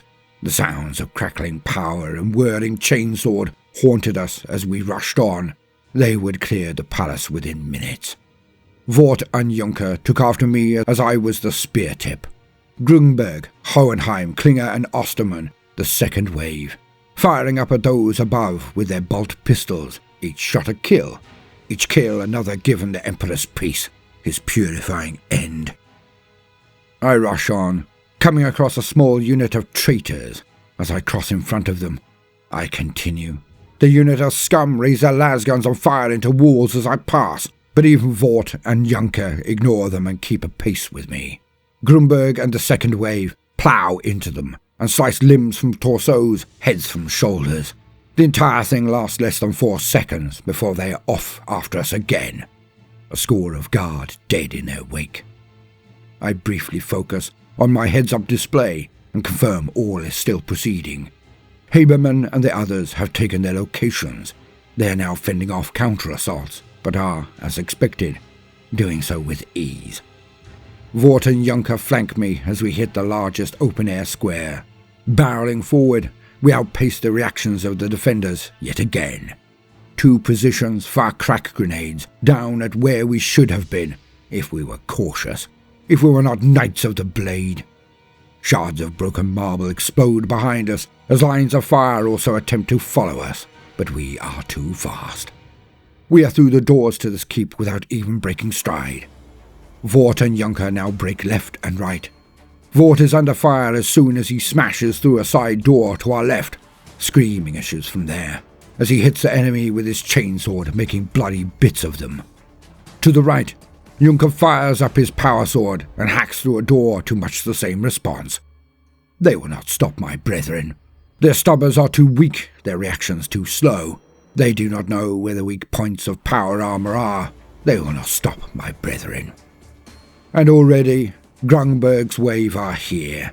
As I bound up the central region, a pair of staircases wide and opulent, I turn and bound again to land on the second level, but I do not pose or prance. I roll as soon as I make contact with the ground. It is good that I did, as missiles and plasmatic fire scorched the wall behind where I would have stood.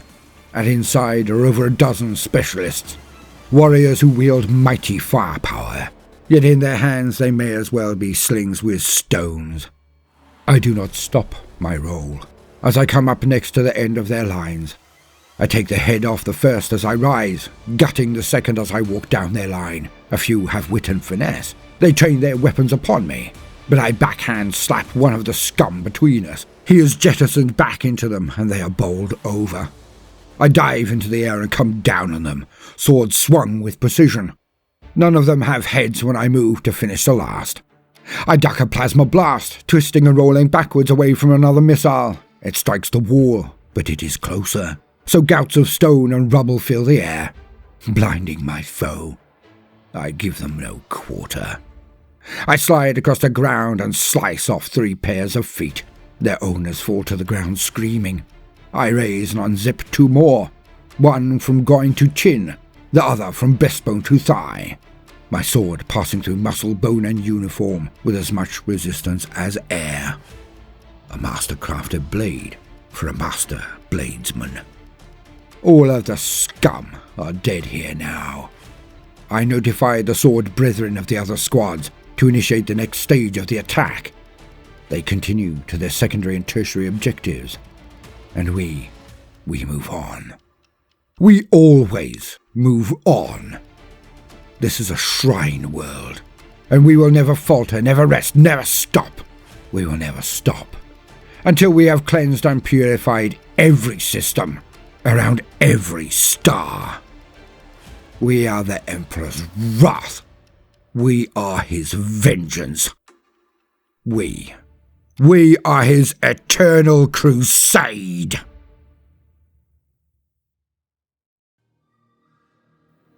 From the Bald Library, Angry Boxes.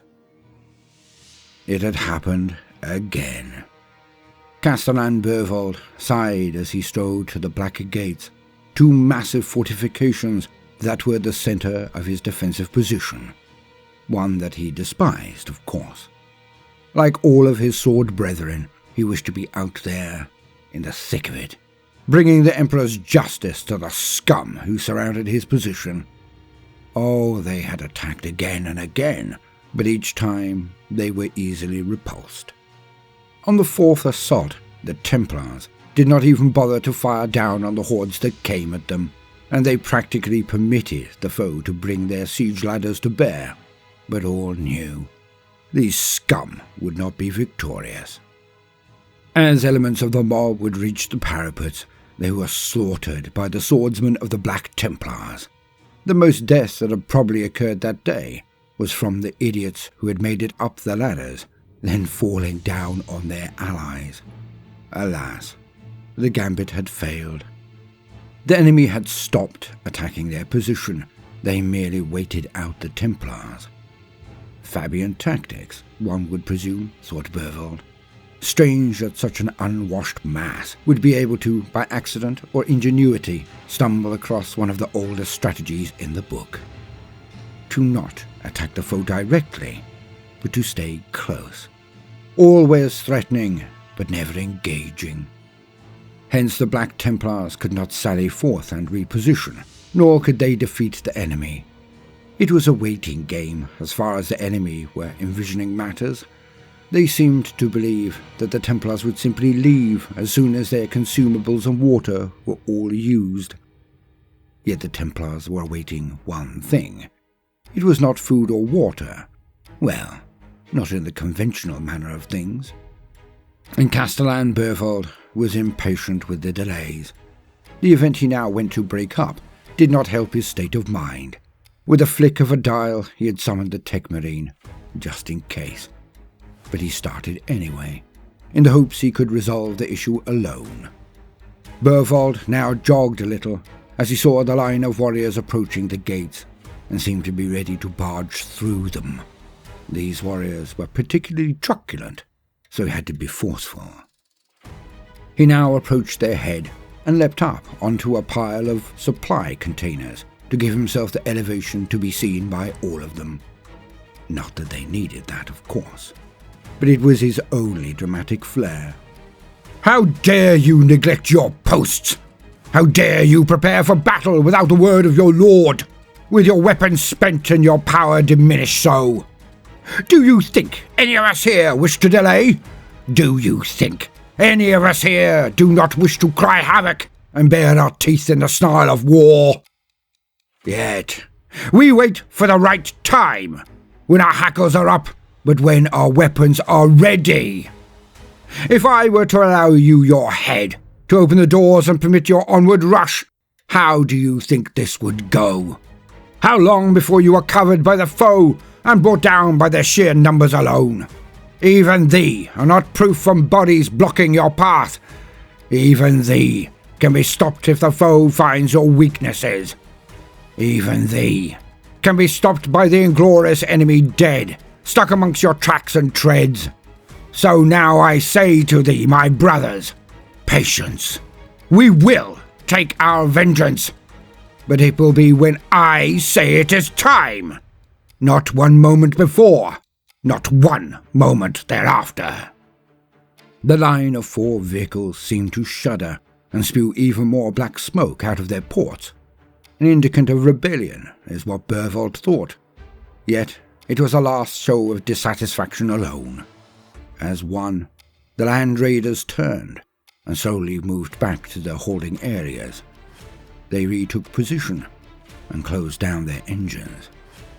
Bervold knew not one driver was amongst them. With a sigh of relief, Bervolt began his trudge back to his command center. The crusade had suffused even these ancient weapons with zeal, their machine spirits ablaze with righteous fury at their inactivity. Bervolt was never sure if they understood his words or just his tone. For the time being, they were under control again. For the time being. Bervolt looked up at the blue skies, always a little intrepid about them. He had grown up in a hive city. He mistrusted so much open space, let alone above him. Yet then he saw it, a sight for tired eyes. Coming out of the sun, teardrop metallic missiles coming down on his position. He fist-bumped the air and yelled for all to be prepared. His Vox Speed taking his command to the entire formation, they all now dived to the closest window or door to see what he meant. And then they came slamming down. 4 drop pods landing in his mighty courtyard. Precise. But then there was little choice, as he was surrounded by his enemies. The doors to the pods popped open, and Bervolt grinned. No Marines walked or jumped from the transports, but what was inside was all he needed to end this little event, as he saw container after container of bolter ammunition therein. Within half an hour, the stack of bolter rounds had been brought to the growling tanks, and every last weapon was filled to bursting, spare boxes stacked within. The crusade squads of Marines loaded up into the Land Raiders, then all 4 went back to the doors, this time with the full endorsement of the Castellan. He gave the word, and the mighty doors were opened by servitors. The Land Raiders then poured out of the fortification and rushed headlong into the densely packed scum outside. Their hurricane bolters and assault cannons scything down hundreds and smashing the cohesion of their lines. They did not stop. They plowed straight into anyone who stood their ground, crushing them under their massive tracks.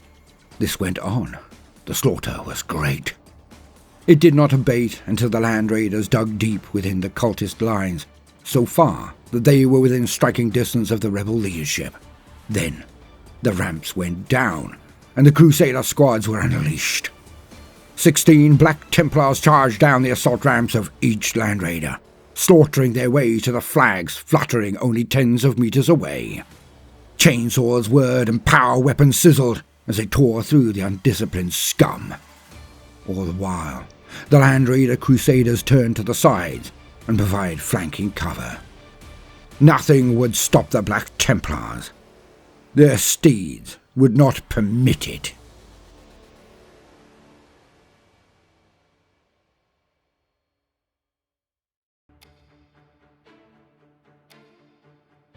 Castellan Binric stood before the collected sword brethren. One of them was chosen. He knew it. One of them knew it too. A champion was amongst them right here, right now. Not that he could tell why he knew. He just knew. Pacing before them, he read from the litanies of the ancient breviary, the repository of the wisdom of the very first High Chaplain of the Black Templars. Their own chaplain was yet to be replaced. He had only passed days before, so the Castellan performed this duty for his men. Each of the sword brethren knelt on one knee, their sword held before them in both hands. They had been poised thus for the entire night. No food nor water had passed their lips. None had moved for over 6 hours. Theirs was the certainty of righteousness, the courage to face anything, anywhere, at any time. This was nothing but a moment of inner reflection, prayer, and purification. As he recited the litanies again, one of the brothers now looked up at him, and in his eyes Benric saw the light of holy wrath. It was Brother Hohenheim, and he was chosen. Benric closed the copy of the ancient breviary, and all now silently finished their last prayers, and also raised their heads. Benric now motioned for Hohenheim to stand and approach him. All looked on, but there were no snarls or lips curled back in jealousy. They were Black Templars, Such emotions were beneath them. Hohenheim slowly got to his feet and walked to the front to stand next to Binric. The others now stood and raised their swords in the air in salute. Although there was no outward mark, no aura, no lights, no fanfare, they could all feel it. They all knew it. Hohenheim felt he had been called, and Binric had, simply by motioning him to approach, ratified this assertion. They all bowed and walked from the chapel, now ready to take up their positions. It would not be long. The champion would need to be girt for war. Then they would be about it. Binric waited until they had all left, then nodded to Hohenheim, and they both walked to the most holy of holies. They walked to the chapter reliquary, and there Hohenheim basked in the glory he witnessed. Banners that had been flown over the walls of enemy fortifications, taken with blood and fire. Flags that had been carried to war thousands of years ago. The weapons he witnessed were ancient beyond belief, many hailing from the days of the first and greatest crusade, that which they, the Black Templars, continued even to this day. Then, finally, Binric stood before a holy altar, where the black sword was already prepared. Binric now looked to Hohenheim and began. "Brother Hohenheim, you are called. You will wield this holy blade in the name of the Emperor. You are his champion.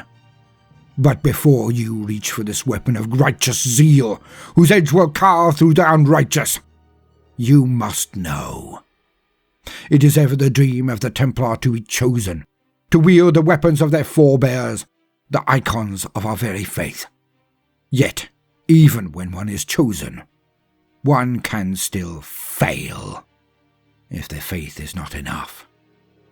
In their arrogance, the unworthy will believe that they are the master of the weapon, that it will hand them victory over all, that they are the prime mover, and that the blade is just a sign of their virtue. But the true warrior, the blade of the Emperor, his chosen, will know that he is just the conduit to the power of the Emperor. The true warrior will know that he does not wield the blade nor the power. It wields him.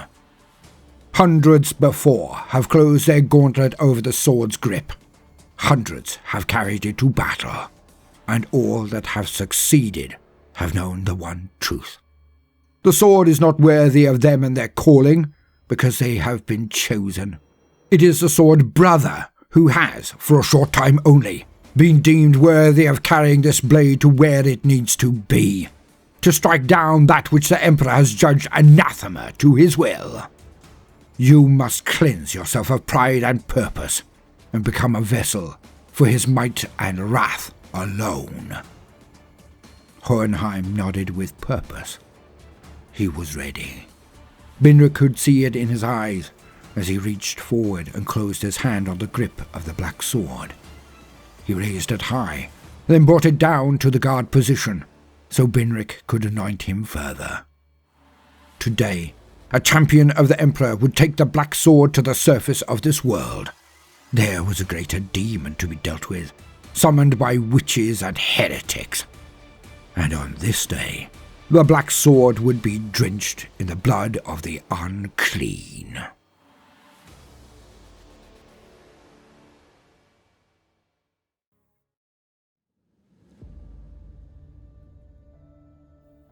The apothecaries could not fathom it. The chaplains were stumped. It made no sense. It was impossible.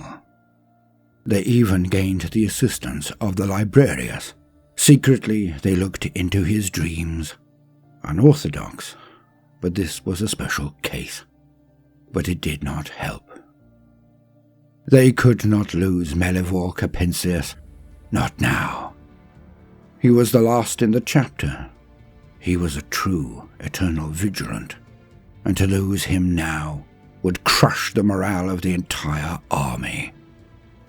They were a proud bunch, the eternal vigilants, even amongst the Astartes. When the tear in reality had yawned wide out of nowhere, they were on the new front line, Cut off by warp storms and under siege for years, they had weathered everything the Lords of Chaos could throw at them. They never gave in, never surrendered, not to the enemy, and not to the greater foe, despair. The storms finally ended, but by that time they had only 35 of them left when the Indomitus fleet had arrived with their reinforcements. It brought them up to chapter strength. So many Primaris were there.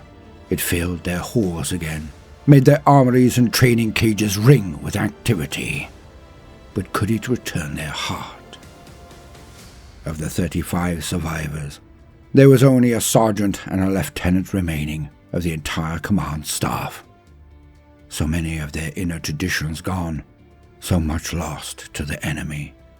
Over the next decades, the eternal vigilance grew to be whole again, and the Primaris Marines learned to rely on their old big brothers for near everything. Apart from courage and skill, they knew what to do. But as the years crept past, the firstborn fell one by one, until finally, even chapter masterhood was thrust upon a Primaris Marine.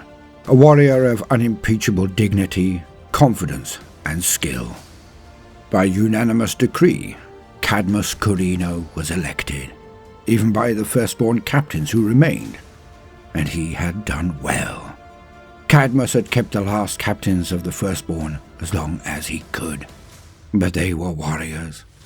They were Astartes. Death was their gift, their right, and their final reward. They died on their feet, showing the way. Now, Melivor Carpentius was the last. Captain of the second company, he had been grievously wounded by Tyranids. Impaled. He could not be healed normally, and so he had crossed the Rubicon Primaris. They had cut and sliced, implanted, filled him with new organs, new chemicals, then sewn him up again. Made him better than he ever was before. Bigger, stronger, faster, more robust, armed with the superior protection, range, and lethality of weapons designed for the Primaris. He should have been unstoppable. Yet, it could not be, for it appeared he was broken.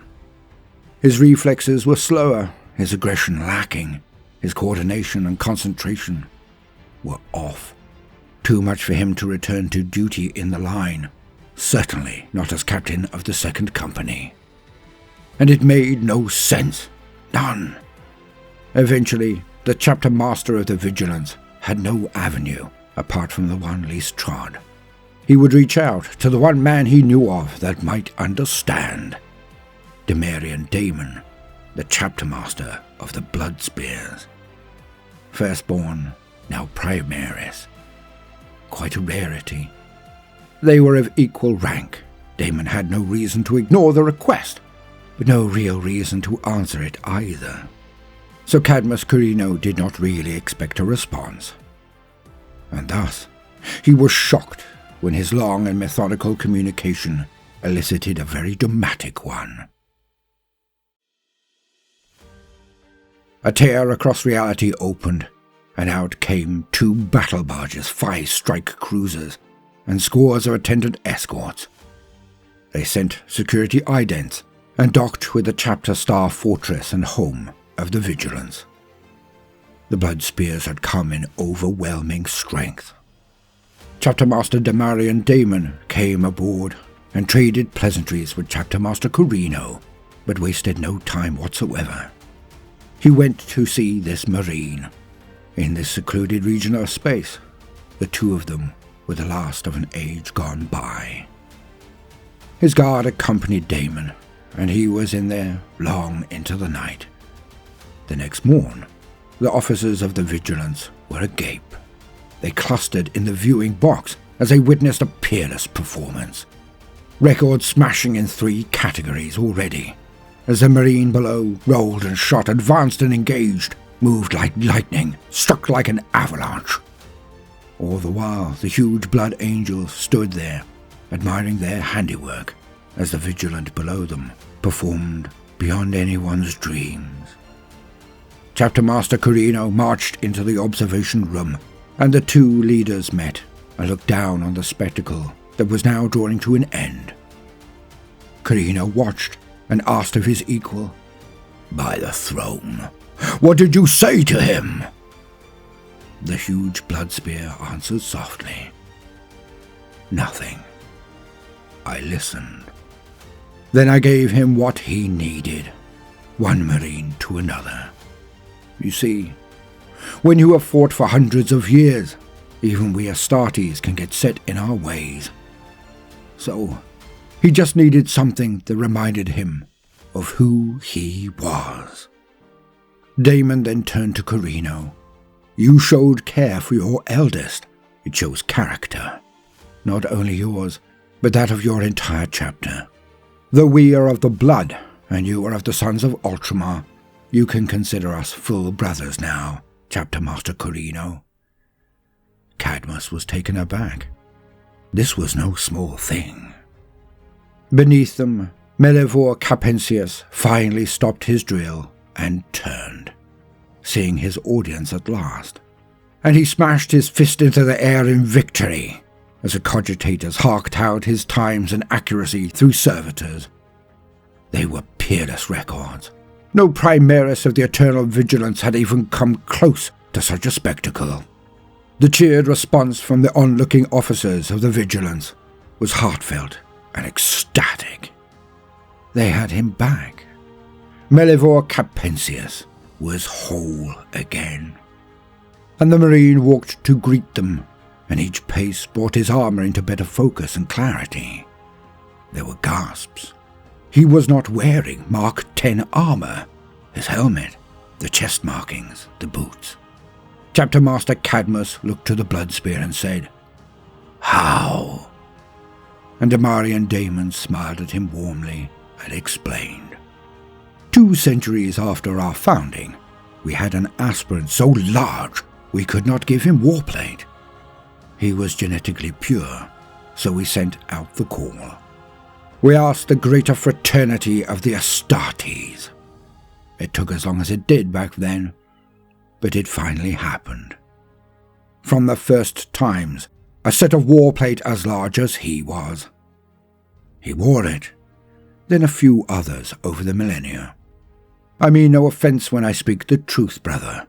That warplate is older than your chapter. It is older than this station is.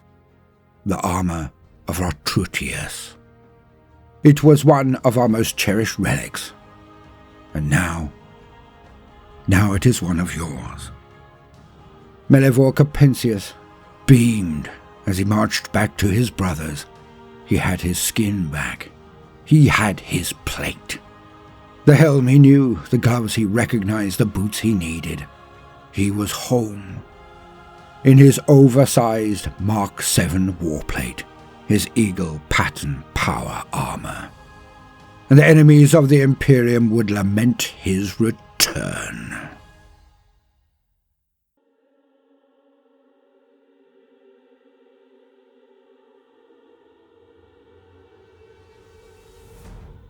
Bolt fire echoed throughout the ship, its clangor near deafening those who survived its ire. Chapter serfs littered the halls and walkways. Everywhere there was blood and death.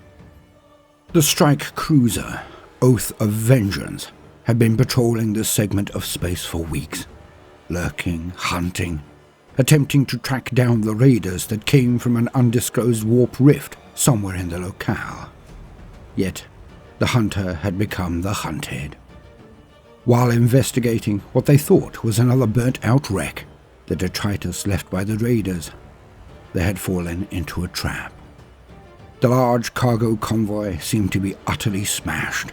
There were practically no life signs from any of the burnt-out wrecks that formed a solemn spectacle, but there had been a few.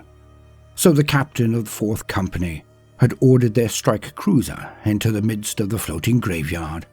If they could gain even a tiny bit of information about the raiders, it would be worth the time invested. Yet, when they had slowly moved past the ships, Approaching the only one with any life signs, a cascade of explosions was sent off all around their vessel. Advanced mines had been activated and magnetically locked to the hull of the Oath of Vengeance, then detonated, tearing huge rents in its flanks and opening much of it to the cold void of space. Hundreds died in the explosions, hundreds more by decompression across huge swathes of the ship. That was just the beginning. Out of the masses of dead ships, one powered up and then raked the Oath of Vengeance from prow to stern at tantamount to point-blank range. The confusion was catastrophic, as boarding pods slammed through the void of space and struck the Oath of Vengeance at strategically significant locations. Whoever did this knew exactly what they were doing. But then, they were veterans of the Long War. Things devolved into an exercise in carnage.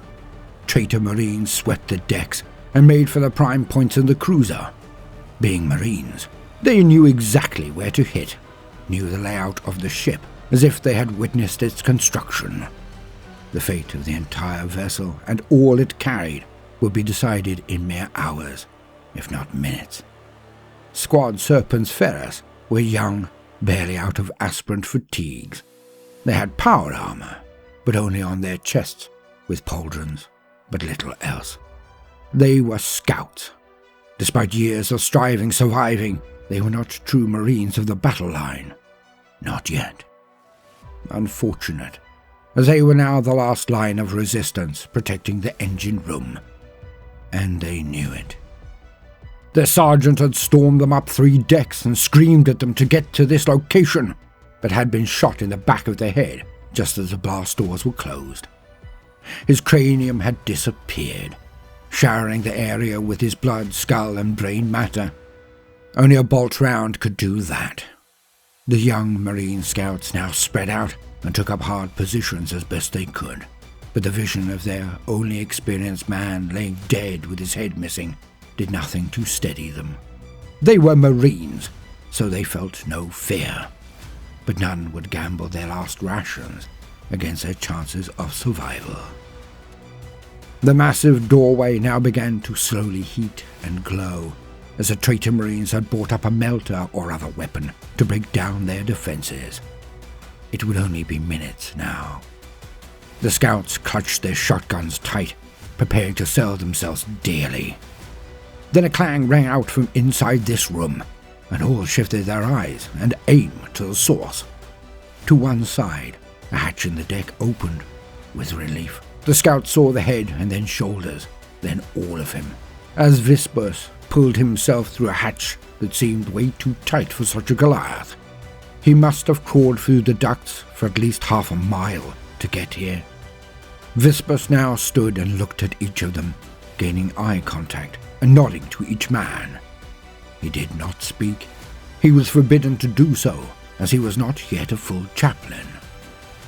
There would be no fiery oratory, no litanies to engulf the souls of the men around him. He was a justiciar. That was not their way. The doors were now white-hot, and their integrity dramatically failed.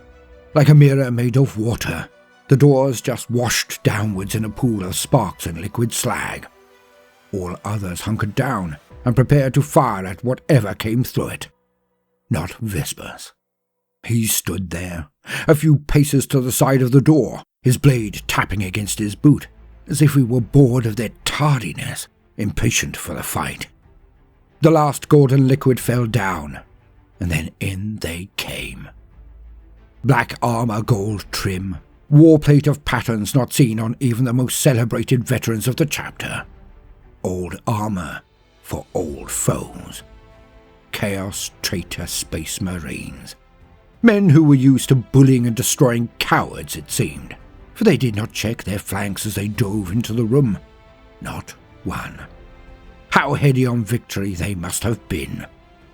But this would not last. The fire from the scout shotguns gave them pause, but did not stop them, not one. Yet, all of a sudden, Vispus raised his left arm over his head, and from a strange hourglass artifact in his hand, a wave came out and struck the oncoming traitors. It was so odd. They seemed to slow down. It was not like a broken pict, where a second can equate to an hour. No. They still moved faster than any mortal could, but they were not as fast as they should be. Not as fast as true Astartes would be. With one fluid motion, the Judicia Vespus placed a Tempra Mortis on the ground, and then went to work. His huge red blade was ancient, and thrummed with power as he carved into them. The skill of the traitors was exceptional, even with their speed reduced, yet Vespus, despite his age, was more than a match for any of them now. His blade swung in arcs to confuse the enemy, so confident, powerful, accurate, and swift was he. He, a Primaris all in black, dwarfed those around him. It was like an Augurin amongst militia, as his strength and skill matched and overwhelmed their experience and cruelty. A few of the enemies shot at him, but their bolts were stopped by Vespus's Rosaria shield. He did not miss a beat as he slew his way towards what was obviously the lord of the enemy, a twisted monster nearing his own size, which was incredible for a firstborn, as all of the traitors were, and the two engaged. The Chaos Scum had a screaming blade that dripped blood and offal with each strike, versus the gleaming two-handed blade of the Judicia. The Chaos Lord was so swift, so engorged with twisted gifts from his dark benefactors, that the effect from the artifact seemed negligible. The two went at it, swords moving at speeds the scouts could barely see, even they. But Squad Serpens Verus noticed it, for they could see the slower traitors closing around Vespus, trying to trip him or even strike him in the back while he concentrated on the Chaos Lord. Incensed, they got up. They all did, and they charged the enemy. Their shotguns barely dented their armor, but in they went with their combat knives, searching out weak points, slamming home blades into throats and the slithers between warplate. Vespus released a final flurry of blows, and at its end, the traitor's head bounced across the decking. The scouts released a cheer and redoubled their wrath, and it seemed to empower the Judicia, as he did not slow after such a colossal effort. If anything, he sped up. He was like a whirlwind of destruction, as he did not just force the enemy back out of the engine room. As the scouts followed, they helped keep the pressure up, and Vespus just would not stop. He hacked and headbutted, impaled and eviscerated as he went, with the scouts only really protecting his flanks and rear. At the last, Vespus drew his Absolver heavy bolt pistol to fire at those who turned tail to run. Marines, even traitors, running? The scouts could not believe their eyes. The scum! The enemy ship would break off, and the Oath of Vengeance would limp back to dock, but it had survived. And the raiders had been given a bloody nose they would never forget.